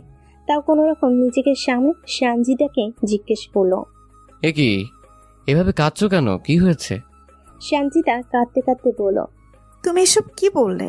কেন বললে এগুলো? কেমন কথা? বলে আরো জোরে কান্না শুরু করলো। মাহিম কি করবে না করবে ভেবে পাচ্ছে না, তাই আর কোনো উপায় না পেয়ে সঞ্জিতার হাত ধরে একটানে ওকে বুকের সাথে জড়িয়ে ধরে। সঞ্জিতা মাহিমের বুকে আসা মাত্রই ওর কান্না থেমে যায়। মাহিম ওকে বুকের সাথে শক্ত করে জড়িয়ে ধরে বলছে, হ্যাঁ বোকামে, এভাবে কেউ কান্না করে? আচ্ছা সরি, আর কখনো এসব বলবো না। তুমি প্লিজ কান্না করো না, তোমাকে কাঁদাতে চাই না আমি। তুমি হলে আমার জীবনে এমন একটা মানুষ যার চোখে অশ্রু আমি কখনো দেখতে চাই না। খুব কষ্ট হয় আমার, কোনোদিন ভাবিও নি আমি কোনো মেয়ের সংস্পর্শে আসবো, কিন্তু দেখো ভাগ্য আমাদের আজ কোথায় নিয়ে এসেছে। আমি সরি। সঞ্জিতাও আর না পেরে মাহিমকে নিজের সাথে শক্ত করে জড়িয়ে ধরে বলল, তুমি আজ থেকে একা নও, আজ থেকে তোমার পাশে আমি আছি। রাখবে আমাকে? অবশ্যই রাখবো, তবে তবে আবার কি? তুমি তো আমার সম্পর্কে কিছুই জানো না। আমার কিছু অতীত আছে, তুমি কিভাবে তা নিবে আমি জানি না। আমি সঞ্জিতা মাহিমকে ছেড়ে অবাক হয়ে জিজ্ঞেস করলো। সঞ্জিতা কিছুক্ষণের জন্য স্তব্ধ হয়ে থাকে। ওর খুব ভয় করছে। সবকিছু তো সুন্দরভাবে যাচ্ছিল, হঠাৎ কি বললো এটা? মাহিম কেমন অতীত আছে ওর? সঞ্জিতা কাঁপা কাঁপা কণ্ঠে বলল, আমাকে বলবে তোমার সব অতীতের কথা? আমি শুনতে চাই। এখন না, আগে নাস্তা করে চলো, তারপর সব বলবো। ঠিক আছে, তুমি বসো, আমি নাস্তা দিচ্ছি। না, একসাথে খাবো, আসো। ওকে। এরপর ওরা একসাথে নাস্তা করে নেয়। নাস্তা শেষ করে মাহিম হলরুমে এসে সোফার উপর চুপচাপ বসে আছে। সঞ্জিতার হার্টবিট বেড়ে যাচ্ছে ক্রমশ, তাই দ্রুত হাতের কাজ শেষ করে 2 কাপ কফি বানিয়ে সঞ্জিতার কাছে চলে আসে। 1 কাপ সঞ্জিতাকে দিয়ে সঞ্জিতা ওর সামনে বসে বলল, এখন বলো, আমি শুনতে চাই সব। মাহিম 1 চুমুক কফি খেয়ে পড়ল, আমি যখন কলেজে পড়ি তখন আমার আপন মা মারা যান। বাস্তব জীবনটা আসলে কেমন সেদিন থেকে বুঝতে শুরু করি। আমার আপন বাবা থেকেও যেন না থাকার মতো ভান করছিল। আমি একা হয়ে যাই হঠাৎ করে। মাকে প্রচণ্ড ভালোবাসতাম, সে সবসময় আমাকে আগলে রাখতো, আমাকে অনেক যত্ন করত। বাবার আচরণ তখন স্বাভাবিকই ছিল, কিন্তু মা মারা যাবার পর বাবা আমার সাথে দরকার ছাড়া কথা বলে না। মাসে মাসে শুধু টাকা দেয়।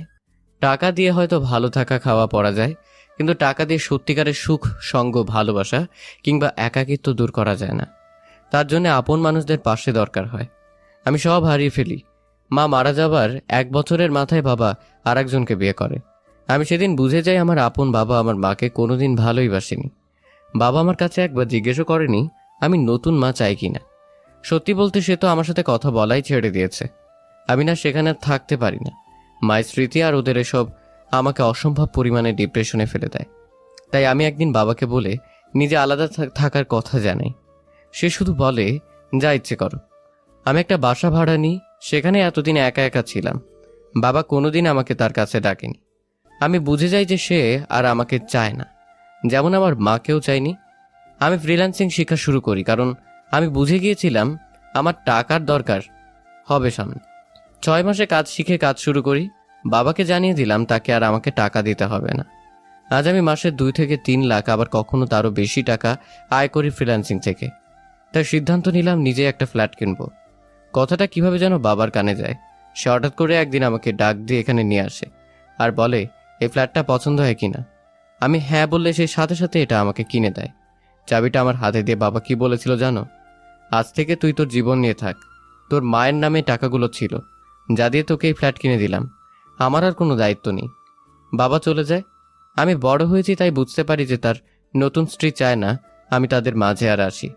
আমি তখন তবে বলেছি এই কারণে যে তুমি কি এমন একটা মানুষের সাথে থাকবে যার আশপাশে কেউ নেই, তার পরিবারের।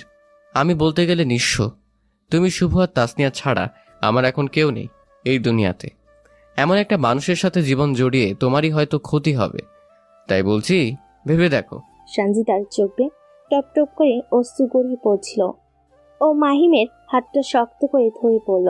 দুটো মানুষের এক হওয়ার জন্য কি সত্যিই পরিবারের প্রয়োজন? আমি মনে করি না। পরিবার তো শুধু আমাদের ভালো মন্দ দেখে এক করে দেয়, তাদের দায়িত্ব এতটুকুই। তোমার পরিবার নেই তাতে কি? আমারও তো কেউ নেই, আমরা দুজনেই একা। আমি জানি একা থাকার কষ্টটা। তোমার সাথে থাকার জন্য আমাকে এক মুহূর্তেও ভাবতে হবে না, কারণ তুমি হলে আমার মনের মতো একটা মানুষ। আমার যেমন কেউ নেই তেমনি তোমারও কেউ নেই। এর চেয়ে ভালো আর কি হতে পারে বলো? আমাদের ভাগ্যটা হয়তো একসাথেই লেখা ছিল। তুমি হয়তো জানো না, কিন্তু আমি সেই প্রথম দিন থেকে তোমাকে পছন্দ করি, কারণ তুমিই একমাত্র ছেলে যে আমার রূপে অন্ধ হয়ে আমার পেছনে ঘুরতে না। আর যেদিন প্রথম তোমার সাথে আমার দেখা হয় সেই দিনও আমি তোমার চোখে আমাকে একটা অসাধারণ মেয়ের মতোই দেখেছি। আমি সবসময় মনে মনে এমন কাউকে চাইতাম যে সে যেন আমাকে ভালোবাসে, আমার ভেতরটাকে ভালোবাসে, আমার আমিটাকে সে বোঝে। সে যেন আমার বাহিরের রূপে বিভোর হয়ে আমাকে না পছন্দ করে, কারণ বাহিরের এই রূপ 2 দিনের। তুমি ঠিক তেমনই একটা ছেলে মাহিম। আমি তোমাকেই চাই। আমি আর অপেক্ষা করতে পারবো না। আমার শুধু তোমাকেই চাই। আমাদের এক হওয়ার জন্য কোনো পরিবার লাগবে না। আমরা একাই একে অপরের জন্য যথেষ্ট। কথাগুলো শেষ করে সঞ্জিতা মাহিমকে শক্ত করে জড়িয়ে ধরে। মাহিমও ওকে জড়িয়ে ধরে বলল, তোমার কেউ নেই মানে? বাবা মা কোথায় তা তো বললে না। আমার বাবা মা অ্যাক্সিডেন্টে মারা গিয়েছে আমি যখন ক্লাস 9-এ পড়ি তখন। আমার মামা খালারা আমাকে বড় করেছে। আমার বাবা মার অনেক টাকা ছিল, সেই টাকা দিয়েই এত বড় হয়েছি। আর এই ফ্ল্যাটটা মামার আমাকে কিনে দিয়েছে থাকার জন্য। তারাও তাদের দায়িত্ব শেষ করে যে যার মতো আছেন। তোমার হাত খরচ বা শপিং এর টাকা কিভাবে পাও? আমাদের আগের বাসা ভাড়া দেওয়া আছে, সেখান থেকে যা টাকা আসে তা দিয়েই চলে যায়। আমার বাবা মা অনেক ভালো ছিলেন, তারা আমার জন্য অনেক কিছু রেখে গিয়েছেন। তাদের দোয়া আর আল্লাহর ইচ্ছাই বেঁচে আছি। তাই আমি চাই তুমিও ভালো থাকো আমার সাথে। আমি হয়তো তোমাকে ছাড়া আর কাউকে মেনে নিতে পারবো না। তোমার কাছে অন্যরকম একটা শান্তি পাই। এই শান্তি আমি বাবা মার পর শুধু তোমার কাছেই পেয়েছি। আমি বোধহয় তোমাকে ভালোবেসে ফেলেছি মাহিম, সত্যি ভালোবেসে ফেলেছি। মাহিম ও সঞ্জিতাকে শক্ত করে জড়িয়ে ধরে বলে, সত্যি বলতে আমিও তোমাকে ভালোবেসে ফেলেছি। আমার চোখ জোড়া তোমার জন্য পাগল। তোমাকে না দেখলে আমার ভালো লাগে না। আমিও বোধহয় তোমাকে ভালোবেসে ফেলেছি। আমিও পারবো না তোমাকে ছাড়া থাকতে। আমিও না। আজ অনেক দিন পর মাহিম আপন কাউকে পেয়েছে। ওর শূন্য বুকটা ভরে গিয়েছে সঞ্জিতার ভালোবাসায়। আজ ওদের খুশি দিন, অনেক বড় একটা খুশি দিন আজ থেকে শুরু হবে। মাহিম সঞ্জিতার ভালোবাসার দিন। হঠাৎই হাততালির শব্দ আসে। মাহিম আর সঞ্জিতা ভূত দেখার মতো ভয় পেয়ে তাকায়। ওরা দেখে শুভ আর তাসনিয়া দাঁড়িয়ে আছে। ওদের দুজনের চোখে অশ্রু এবং অনেক খুশি। শুভর কাছে মাহিমের বাসার এক্সট্রা একটা চাবি অনেক আগে থেকে ছিল, মাহিমই দিয়েছিল যদি কোনো দরকার পড়ে। তাই শুভ আর তাসনিয়া মাহিমকে নিয়ে অনেক চিন্তিত ছিল। তাই মাহিমের না করা সত্ত্বেও ওরা দুজন চলে আসে। ওরাও কে দেখতে এসে ওদের এভাবে দেখে ফেলে। শুভ আর তাসনিয়া ওদের দুজনের পাশে বসে শুভ তাসনিয়াকে উদ্দেশ্য করে বলল, তাসনিয়া, আমি জানতাম ওরা এক না একদিন এক হবেই। দেখেছো, আমার কথা সত্যি হলো। কংগ্রেচুলেশন তোদের। খুব খুশি লাগছে তোদের একসাথে থেকে। আসলেই কংগ্রেচুলেশনস। আজকে তুমি আর আমি চিন্তামুক্ত। শয়তানটাকে এখন আর না খেয়ে থাকতে হবে না। তাসনিয়ার কথা শুনে সবাই হেসে দেয়। মাইমা সঞ্জিতাও খুব খুশি। সেই দিন শেষে ওরা একটা নতুন পরিবার পেল। ওরা 4 জন ঠিক করে শুভ আর মাহিম ভার্সিটি শেষ করা মাত্রই ওরা ওদের প্রিয় মানুষটাকে বিয়ে করবে। সঞ্জিতা আর তাসনিয়া খুব খুশি। সঞ্জিতার আগে আপন কেউ ছিল না, কিন্তু মাহিমের কাছে এসে ও ভাইয়ের মতো, শুভ আর বোনের মতো তাসনিয়াকে কাছে পেয়েছে। সঞ্জিতা খুশিতে আত্মহারা। আজ দিন শেষে ভালোবাসার মানুষটাকে কাছে পাওয়ার আনন্দটাই অন্যরকম, যা সঞ্জিতা আর মাহিম অনুভব করছে। গল্পটা কেমন হয়েছে সবাই কমেন্ট করে জানাবেন। ধন্যবাদ। পাচ্ছে না, একটু পরে সঞ্জিতা স্যুপ নিয়ে চলে আসে ও মাহিমকে ধরে উঠে বসে ওর হাতের স্যুপের বাটিটা দিতে গিয়েও আবার থেমে যায়। মাহিম অবাক হয়ে বলে, কি হলো, বাটিটা দাও। সঞ্জিতা মাথা নাড়িয়ে ইশারায় না করে। মাহিম আশ্চর্য হয়ে জিজ্ঞেস করল, তাহলে খাবো কিভাবে? সঞ্জিতা লজ্জায় সিক্ত মুখখানা নিয়ে আস্তে করে পড়ল, আমি খাইয়ে দিব, তোমার শরীর দুর্বল, যদি পড়ে যায়। মাহিম সঞ্জিতার কথা শুনে হাঁ করে তাকিয়ে আছে, কিন্তু ওর মন চাইল না সঞ্জিতাকে বাধা দিতে, কারণ বাধা দিলে মেয়েটা মনে আঘাত পাবে, যা মাহিম চায় না। ও অনেক কষ্টে ওর হাতটা উঠিয়ে সঞ্জিতার চোখ দুটো মুছে দেয়। সঞ্জিতা চমকে যায় আর ওর খুব লজ্জা পায় মাহিমের স্পর্শ পেয়ে। মাহিম সঞ্জিতাকে হাসানোর জন্য বলল, কি সুন্দর কপাল আমার। ভার্সিটির সব ছেলেরা যে সুন্দরীর জন্য পাগল, সে এখন আমাকে খাইয়ে দিবে। আমার জীবনটা আজ ধন্য। থুকু, আর তেজপাতা হয়ে গেল। মাহিমের কথা শুনে সঞ্জিতা মুচকি হাসে আর লজ্জা পায়। ও আর কিছু না বলে চামচের স্যুপ নিয়ে মাহিমের মুখের দিকে এগিয়ে দেয়। মাহিম সঞ্জিতার চোখের দিকে তাকিয়ে খেয়ে নেয়। খাওয়া মাত্রই ওর এত ভালো লাগে, ও অসম্ভব খুশি হয়ে বলে, ওয়াও, খুব মজা তো, প্লিজ আরো দাও। সঞ্জিতা মুচকি হেসে খুশি হয়ে মাহিমকে বাকি স্যুপটা নিজ হাতে খাইয়ে দেয়। খাওয়া শেষ হলে মাহিম সঞ্জিতাকে বলে, কত বছর পর যে কারো হাতের রান্না খেয়ে এত তৃপ্তি পেলাম, তোমাকে বোঝাতে পারবো না। অসংখ্য ধন্যবাদ তোমাকে। হয়েছে। আচ্ছা, তুমি কি বাসায় কিছু রান্না করে খাও না? তোমার কিচেন একদম ফাঁকা, খাওয়ার মতো কিছুই নেই। আসলে আমি তো রান্না জানি না। মাসে একবার ইউটিউব দেখে রান্না করি, কিন্তু তা খেতে আমার অবস্থা খারাপ হয়ে যায়, তাই বাধ্য হয়ে বাইরে খাই। তাহলে কি খাও সারাদিনে তুমি? তেমন কিছু না, সকালে তো খাই না। ভার্সিটি গিয়ে 1 কাপ চা আর পাউরুটি খাই। মাঝে মাঝে তাসনিয়া কিছু নিয়ে আসে, সেটা খাই। আর রাতে কখনো পিৎজা, কখনো পাস্তা, আবার কখনো কফি খেয়ে ঘুমিয়ে পড়ি। মাহিমের কথা শুনে সঞ্জিতা আকাশ থেকে পড়ে ও অবাক কণ্ঠে বলে, এগুলো কোনো খাবার হলো? এই জন্যই তো তোমার এই অবস্থা। এখন থেকে আমি তোমাকে রান্না করে খাওয়াবো। আরে না না, কি বলছো এসব? তোমার বাড়তি কষ্ট হবে, দরকার নেই। আমি অত খাই না। কোনো কষ্ট হবে না। আমি নিজের জন্য চা রান্না করি, তার একটু বাড়িয়ে তোমার জন্যও করব, তাহলেই হবে। প্লিজ না করো না। আমার খুব ইচ্ছে হয় কারোর জন্য কিছু করতে, আমাকে একটু করতে দাও প্লিজ। আচ্ছা আচ্ছা, ঠিক আছে, তবে এক শর্তে দিতে পারি। কি? খাবার যা যা লাগে আমি কিনে দিব, মানে টাকা আমি দিব। এটা কেমন কথা? না না, আমিও শেয়ার হব। তাহলে তোমার মতো তুমি খেও, আর আমার মতো আমি। ওকে ওকে, রাজি। এই মেয়ে, তুমি তো সারাদিন না খেয়ে আছো, যাও কিছু খেয়ে ঘুম দাও, অনেক রাত হয়েছে। আমার ক্ষুধা নেই, তোমার সাথে গল্প করতে খুব ভালো লাগছে। আমার না মন খুলে কথা বলার মতো কেউ নেই, তোমার সাথে কথা বললে অনেক ভালো লাগে। মাহিম অবাক হয়ে তাকিয়ে থাকে। এই মেয়ের এত বান্ধবী, তার মন খুলে কথা বলার কেউ নেই। মাহিম সঞ্জিতাকে বলল, তোমার তো কত বান্ধবী, কত ছেলেরা পাগল, তাও মনের কথা শোনানোর মতো কেউ নেই। অদ্ভুত ব্যাপার। সবাই তোমার মতো না মাহিম, সবাই শুধু আমার বাহিরের রূপটাকে পছন্দ করে। আমি ভেতর থেকে কেমন, কি চাই আমি, কি আমার ইচ্ছা, তার কোনো দাম কেউ দেয় না। সবাই সবার স্বার্থে আমার সাথে মিশে। সত্যি বলতে তারা আমার কেউ না, তারা সবাই ফেক। আমি সেদিনই বুঝতে পেরেছি, যেদিন তুমি আমাকে ছাতাটা দিলে। একমাত্র তুমি সাহায্যের হাত বাড়িয়ে দিয়েছিলে, বাকিরা তো আমাকে দেখে চলে গিয়েছে মজা পেয়ে। তাহলে তুমি বলো, তাদেরকে আমি কিভাবে আমার মনের কথাগুলো বলি বলো? সঞ্জিতা মাথা নিচু করে বলল। মাহিম স্তব্ধ হয়ে বসে থাকে।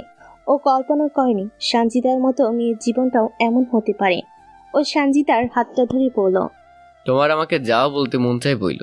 আমারও কোনো মানুষ নেই যার সাথে মন খুলে কথা বলতে পারবো। শুভ আর তাসনিয়া হলো অন্যরকম, ওরা আমাকে নিয়ে অনেক চিন্তা করে, তাই ওদেরকে কিছু বলতেও পারি না। তুমি আমাকে সব বইলো, আমি তোমার কথা শুনবো। তাই তাহলে এখন তোমার বাসায় গিয়ে ঘুম দাও, নাহলে তুমি আবার অসুস্থ হয়ে যাবে। সঞ্জিতা দুঃখী ভাব করে কিছুক্ষণ মাহিমের দিকে তাকিয়ে থেকে বলল, তুমি একা থাকতে পারবে? তোমার শরীর তো খারাপ। যদি আমাকে দরকার হয় আমি বরং তোমার পাশের গেস্ট রুমটাই ঘুমাই, যদি কিছু মনে না করো। মাহিম চিন্তায় পড়ে যায়, কিন্তু সঞ্জিতার মলিন মুখখানা দেখে না করতে পারে না, তাই মাহিম বলল। ঠিক আছে, ঘুমাও। সঞ্জিতা অসম্ভব খুশি হয় ও মাহিমকে শুয়ে দিয়ে রুমের লাইট অফ করে পাশের রুমে গিয়ে শুয়ে পড়ে। মেয়েটা অনেক ক্লান্ত। এদিকে মাহিম মনে মনে ভাবে, সঞ্জিতা আজ অনেক কিছু ওকে বলল। এতদিন সঞ্জিতাকে নিয়ে ওর অনেক ভুল ধারণা ছিল। সঞ্জিতা যে ওর মতো একা তাও বুঝতে পারেনি। সত্যি বলতে গেলে ওদের মাঝের পরিস্থিতিটা এমন যে ওদের একে অপরকে প্রয়োজন।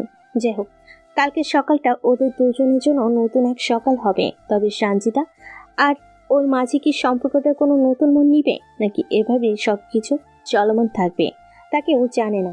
আস্তে আস্তে জানা যাবে। সকাল 9টার দিকে মাহিমের ঘুম ভাঙে ও আস্তে করে চোখ মেলে এদিক ওদিক তাকায়। শরীরটা এখন অনেকটা ভালো লাগছে। অনেকদিন পর ও শান্তিতে ঘুমিয়েছে, বেশ হালকা লাগছিল শরীরটা।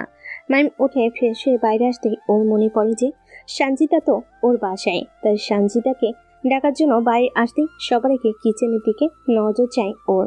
মাহিম অবাক হয়ে তাকিয়ে দেখে অসম্ভব সুন্দরী পরীর মতো দেখতে একটা মেয়ে তার কোমর সমান লম্বা চুলগুলো ছেড়ে দিয়ে আনমনে কাজ করছে।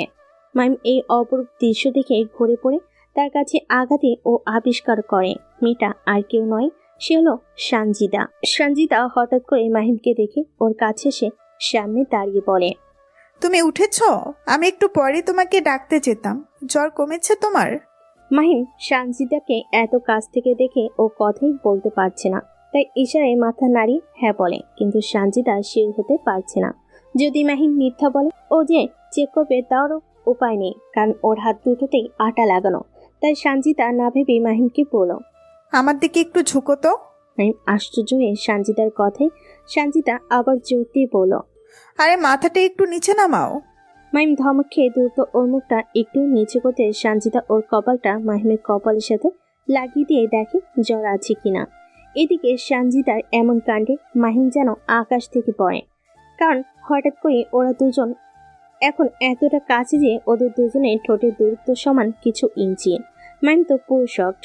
ওর ভিতরে কেমন জানি অন্যরকম একটা অনুভূতি হচ্ছে সঞ্জিতাকে এতটা কাছে দেখে। কিছুক্ষণ পর সঞ্জিতা সরে গিয়ে বলল, জ্বর এখন নেই, তবে রেস্টে থাকতে হবে তোমাকে, বুঝলে মিস্টার? কথাগুলো বলে সঞ্জিতা খেয়াল করে মাহিম চুপ করে আছে। ও আবার জিজ্ঞেস করে, কি হলো, চুপ কেন? কোনো সমস্যা? মুচকি একটা হাসি দিয়ে মাথা নাড়ি নানা বলে সঞ্জিতা কিছুক্ষণ মাহিমের দিকে তাকিয়ে থাকলে ও উপলব্ধি করতে পারে ও কি করেছে একটু আগে। মাহিম দেখে মুহূর্তেই সঞ্জিতার মায়াবী মুখখানা লাল গোলাপি হয়ে যায়। লজ্জায় ওকে এখন এতটা মন কাড়া লাগছিল যে মাহিমের মন চাচ্ছিল ওর হৃদয়টা বের করে সঞ্জিতাকে দিয়ে দিতে। বেচারা খুব কষ্টে নিজেকে সামলে হলরুমে এসে বসে। সঞ্জিতা নিজের লজ্জাসিক্ত মুখখানা ঢাকতে দ্রুত নাস্তা বানাতে শুরু করে। মাহিম ওর ফোনটা হাতে নিয়ে দেখে শুভ অনেকগুলো কল দিয়েছে। ও দ্রুত কল ব্যাক করতে শুভ রিসিভ করে বলল, কিরে, এত কল দিলাম ধরলি না যে? ভাই তুই ঠিক আছিস? হ্যাঁ, এখন ঠিক আছি, জ্বর আর নেই।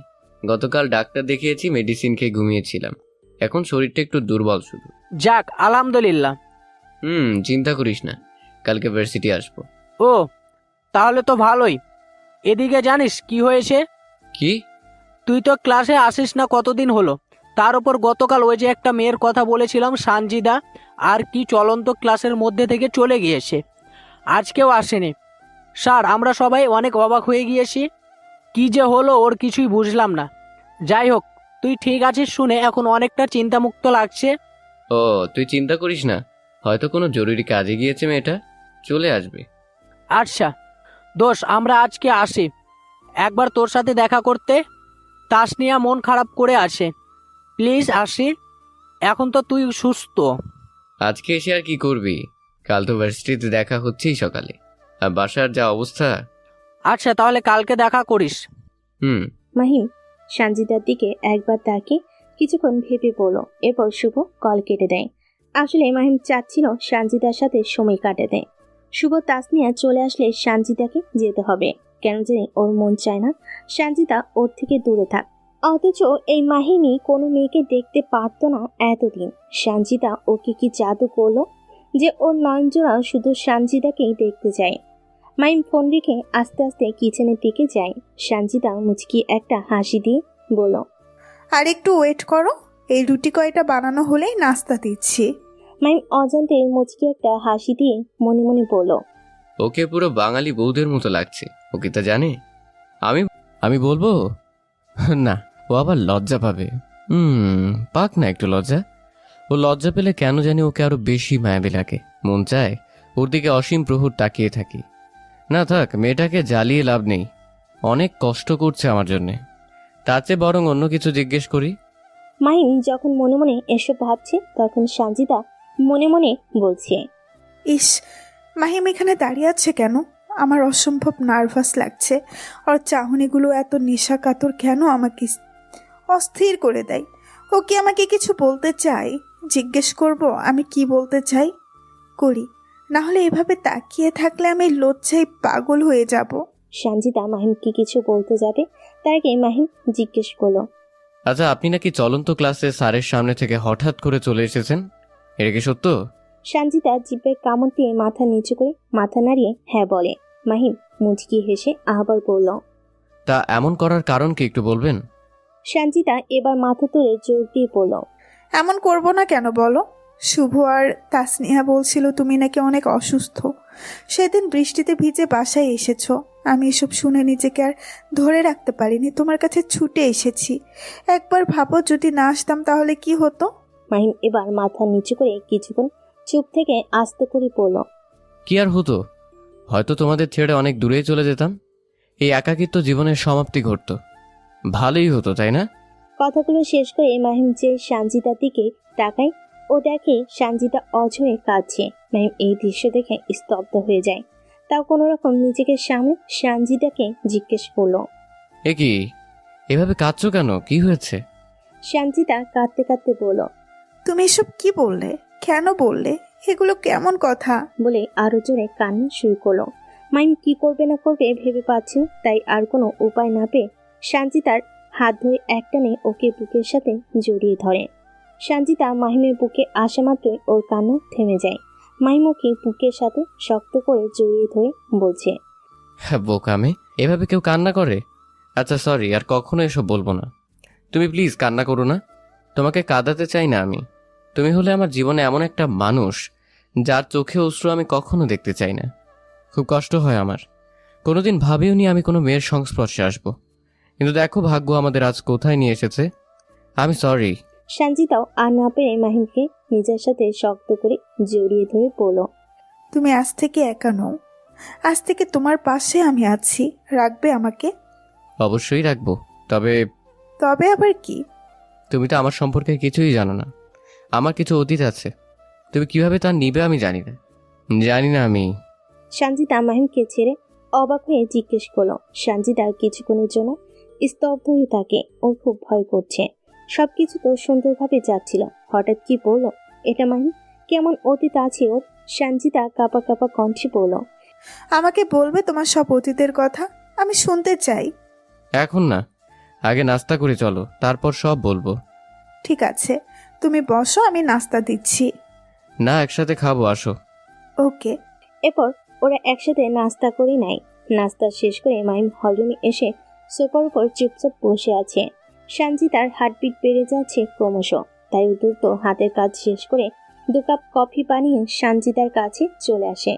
1 কাপ সঞ্জিতাকে দিয়ে সঞ্জিতা ওর সামনে বসে বলল, এখন বলো, আমি শুনতে চাই সব।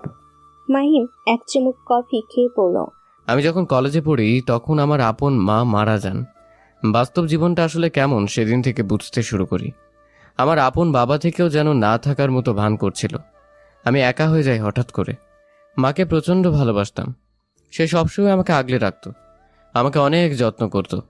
বাবার আচরণ তখন স্বাভাবিকই ছিল, কিন্তু মা মারা যাবার পর বাবা আমার সাথে দরকার ছাড়া কথা বলে না। মাসে মাসে শুধু টাকা দেয়। টাকা দিয়ে হয়তো ভালো থাকা খাওয়া পড়া যায়, কিন্তু টাকা দিয়ে সত্যিকারের সুখ, সঙ্গ, ভালোবাসা কিংবা একাকিত্ব দূর করা যায় না। তার জন্য আপন মানুষদের পাশে দরকার হয়। আমি সব হারিয়ে ফেলি, মা মারা যাবার 1 বছরের মাথায় বাবা আর একজনকে বিয়ে করে। আমি সেদিন বুঝে যাই আমার আপন বাবা আমার মাকে কোনোদিন ভালোই বাসেনি। বাবা আমার কাছে একবার জিজ্ঞেসও করেনি আমি নতুন মা চাই কিনা। সত্যি বলতে সে তো আমার সাথে কথা বলাই ছেড়ে দিয়েছে।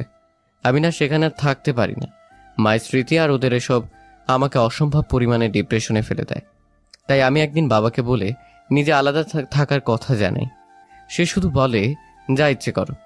আমি একটা বাসা ভাড়া নিই, সেখানে এতদিন একা একা ছিলাম। বাবা কোনোদিন আমাকে তার কাছে ডাকেনি। আমি বুঝে যাই যে সে আর আমাকে চায় না, যেমন আমার মাকেও চায়নি। আমি ফ্রিল্যান্সিং শেখা শুরু করি, কারণ আমি বুঝে গিয়েছিলাম আমার টাকার দরকার হবে সামনে। 6 মাসে কাজ শিখে কাজ শুরু করি। বাবাকে জানিয়ে দিলাম তাকে আর আমাকে টাকা দিতে হবে না। আজ আমি মাসে 2 থেকে 3 লাখ, আবার কখনো তারও বেশি টাকা আয় করি ফ্রিল্যান্সিং থেকে। তাই সিদ্ধান্ত নিলাম নিজে একটা ফ্ল্যাট কিনবো। কথাটা কিভাবে যেন বাবার কানে যায়। সে হঠাৎ করে একদিন আমাকে ডাক দিয়ে এখানে নিয়ে আসে আর বলে এই ফ্ল্যাটটা পছন্দ হয় কিনা। আমি হ্যাঁ বললে সেই সাথে সাথে এটা আমাকে কিনে দেয়। চাবিটা আমার হাতে দিয়ে বাবা কি বলেছিল জানো? আজ থেকে তুই তোর জীবন নিয়ে থাক। তোর মায়ের নামে টাকাগুলো ছিল, যা দিয়ে তোকে এই ফ্ল্যাট কিনে দিলাম। আমার আর কোনো দায়িত্ব নেই। বাবা চলে যায়। আমি বড় হয়েছি, তাই বুঝতে পারি যে তার নতুন স্ত্রী চায় না আমি তাদের মাঝে আর আসি। আমি তখন তবে বলেছি এই কারণে যে তুমি কি এমন একটা মানুষের সাথে থাকবে যার আশপাশে কেউ নেই, তার পরিবারের? আমি বলতে গেলে নিঃস্ব। তুমি শুভ আর তাসনিয়া ছাড়া আমার এখন কেউ নেই এই দুনিয়াতে। এমন একটা মানুষের সাথে জীবন জড়িয়ে তোমারই হয়তো ক্ষতি হবে। তাই বলছি ভেবে দেখো। সঞ্জিতার চোখ বেয়ে টপ টপ করে অশ্রু গড়িয়ে পড়ছিল। ও মাহিমের হাতটা শক্ত করে ধরে পড়ল। দুটো মানুষের এক হওয়ার জন্য কি সত্যিই পরিবারের প্রয়োজন? আমি মনে করি না। পরিবার তো শুধু আমাদের ভালো মন্দ দেখে এক করে দেয়, তাদের দায়িত্ব এতটুকুই। তোমার পরিবার নেই তাতে কি? আমারও তো কেউ নেই, আমরা দুজনেই একা। আমি জানি একা থাকার কষ্টটা।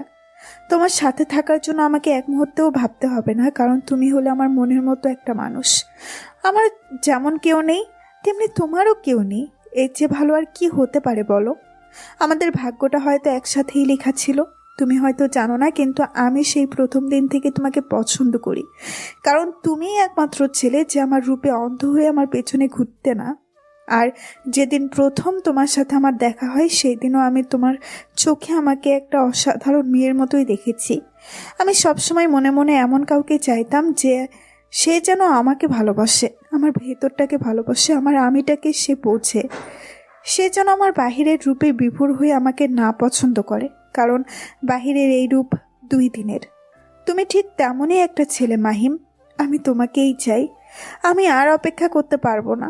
আমার শুধু তোমাকেই চাই। আমাদের এক হওয়ার জন্য কোনো পরিবার লাগবে না, আমরা একাই একে অপরের জন্য যথেষ্ট।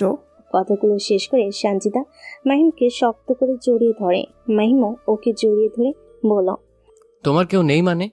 বাবা মা কোথায় তা তো বললে না। আমার বাবা মা অ্যাক্সিডেন্টে মারা গিয়েছে আমি যখন ক্লাস 9-এ পড়ি তখন। আমার মামা খালারা আমাকে বড় করেছে। আমার বাবা মার অনেক টাকা ছিল, সেই টাকা দিয়েই এত বড় হয়েছি। আর এই ফ্ল্যাটটা মামার আমাকে কিনে দিয়েছে থাকার জন্য। তারাও তাদের দায়িত্ব শেষ করে যে যার মতো আছেন। তোমার হাত খরচ বা শপিং এর টাকা কিভাবে পাও? আমাদের আগের বাসা ভাড়া দেওয়া আছে, সেখান থেকে যা টাকা আসে তা দিয়েই চলে যায়। আমার বাবা মা অনেক ভালো ছিলেন, তারা আমার জন্য অনেক কিছু রেখে গিয়েছেন। তাদের দোয়া আর আল্লাহর ইচ্ছাই বেঁচে আছি। তাই আমি চাই তুমিও ভালো থাকো আমার সাথে। আমি হয়তো তোমাকে ছাড়া আর কাউকে মেনে নিতে পারবো না। তোমার কাছে অন্যরকম একটা শান্তি পাই। এই শান্তি আমি বাবা মার পর শুধু তোমার কাছেই পেয়েছি। আমি বোধহয় তোমাকে ভালোবেসে ফেলেছি মাহিম, সত্যি ভালোবেসে ফেলেছি। মাহিম ও সঞ্জিতাকে শক্ত করে জড়িয়ে ধরে বলে, সত্যি বলতে আমিও তোমাকে ভালোবেসে ফেলেছি। আমার চোখ জোড়া তোমার জন্য পাগল। তোমাকে না দেখলে আমার ভালো লাগে না। আমিও বোধহয় তোমাকে ভালোবেসে ফেলেছি। আমিও পারবো না তোমাকে ছাড়া থাকতে। আমিও না। আজ অনেক দিন পর মাহিম আপন কাউকে পেয়েছে। ওর শূন্য বুকটা ভরে গিয়েছে সঞ্জিতার ভালোবাসায়। আজ ওদের খুশি দিন, অনেক বড় একটা খুশি দিন আজ থেকে শুরু হবে। মাহিম সঞ্জিতার ভালোবাসার দিন। হঠাৎই হাততালির শব্দ আসে। মাহিম আর সঞ্জিতা ভূত দেখার মতো ভয় পেয়ে তাকায়। ওরা দেখে শুভ আর তাসনিয়া দাঁড়িয়ে আছে। ওদের দুজনের চোখে অশ্রু এবং অনেক খুশি। শুভর কাছে মাহিমের বাসার এক্সট্রা একটা চাবি অনেক আগে থেকে ছিল, মাহিমই দিয়েছিল যদি কোনো দরকার পড়ে তাই। শুভ আর তাসনিয়া মাহিমকে নিয়ে অনেক চিন্তিত ছিল, তাই মাহিমের না করা সত্ত্বেও ওরা দুজন চলে আসে। ওরাও কে দেখতে এসে ওদের এভাবে দেখে ফেলে। শুভ আর তাসনিয়া ওদের দুজনের পাশে বসে শুভ তাসনিয়াকে উদ্দেশ্য করে বলল, তাসনিয়া, আমি জানতাম ওরা এক না একদিন এক হবেই। দেখেছো, আমার কথা সত্যি হলো। কংগ্রেচুলেশন তোদের। খুব খুশি লাগছে তোদের একসাথে থেকে। আসলেই কংগ্রেচুলেশনস। আজকে তুমি আর আমি চিন্তামুক্ত। শয়তানটাকে এখন আর না খেয়ে থাকতে হবে না। তাসনিয়ার কথা শুনে সবাই হেসে দেয়। মাইমা সানজিদাও খুব খুশি। সেই দিন শেষে ওরা একটা নতুন পরিবার পেল। ওরা চারজন ঠিক করে শুভ আর মাহিম ভার্সিটি শেষ করা মাত্রই ওরা ওদের প্রিয় মানুষটাকে বিয়ে করবে। সানজিদা আর তাসনিয়া খুব খুশি। সানজিদার আগে আপন কেউ ছিল না, কিন্তু মাহিমের কাছে এসে ও ভাইয়ের মতো, শুভ আর বোনের মতো তাসনিয়াকে কাছে পেয়েছে। সানজিদা খুশিতে আত্মহার। আজ দিন শেষে ভালোবাসার মানুষটাকে কাছে পাওয়ার আনন্দটাই অন্যরকম, যা সানজিদা আর মাহিম অনুভব করছে। গল্পটা কেমন হয়েছে সবাই কমেন্ট করে জানাবেন। ধন্যবাদ।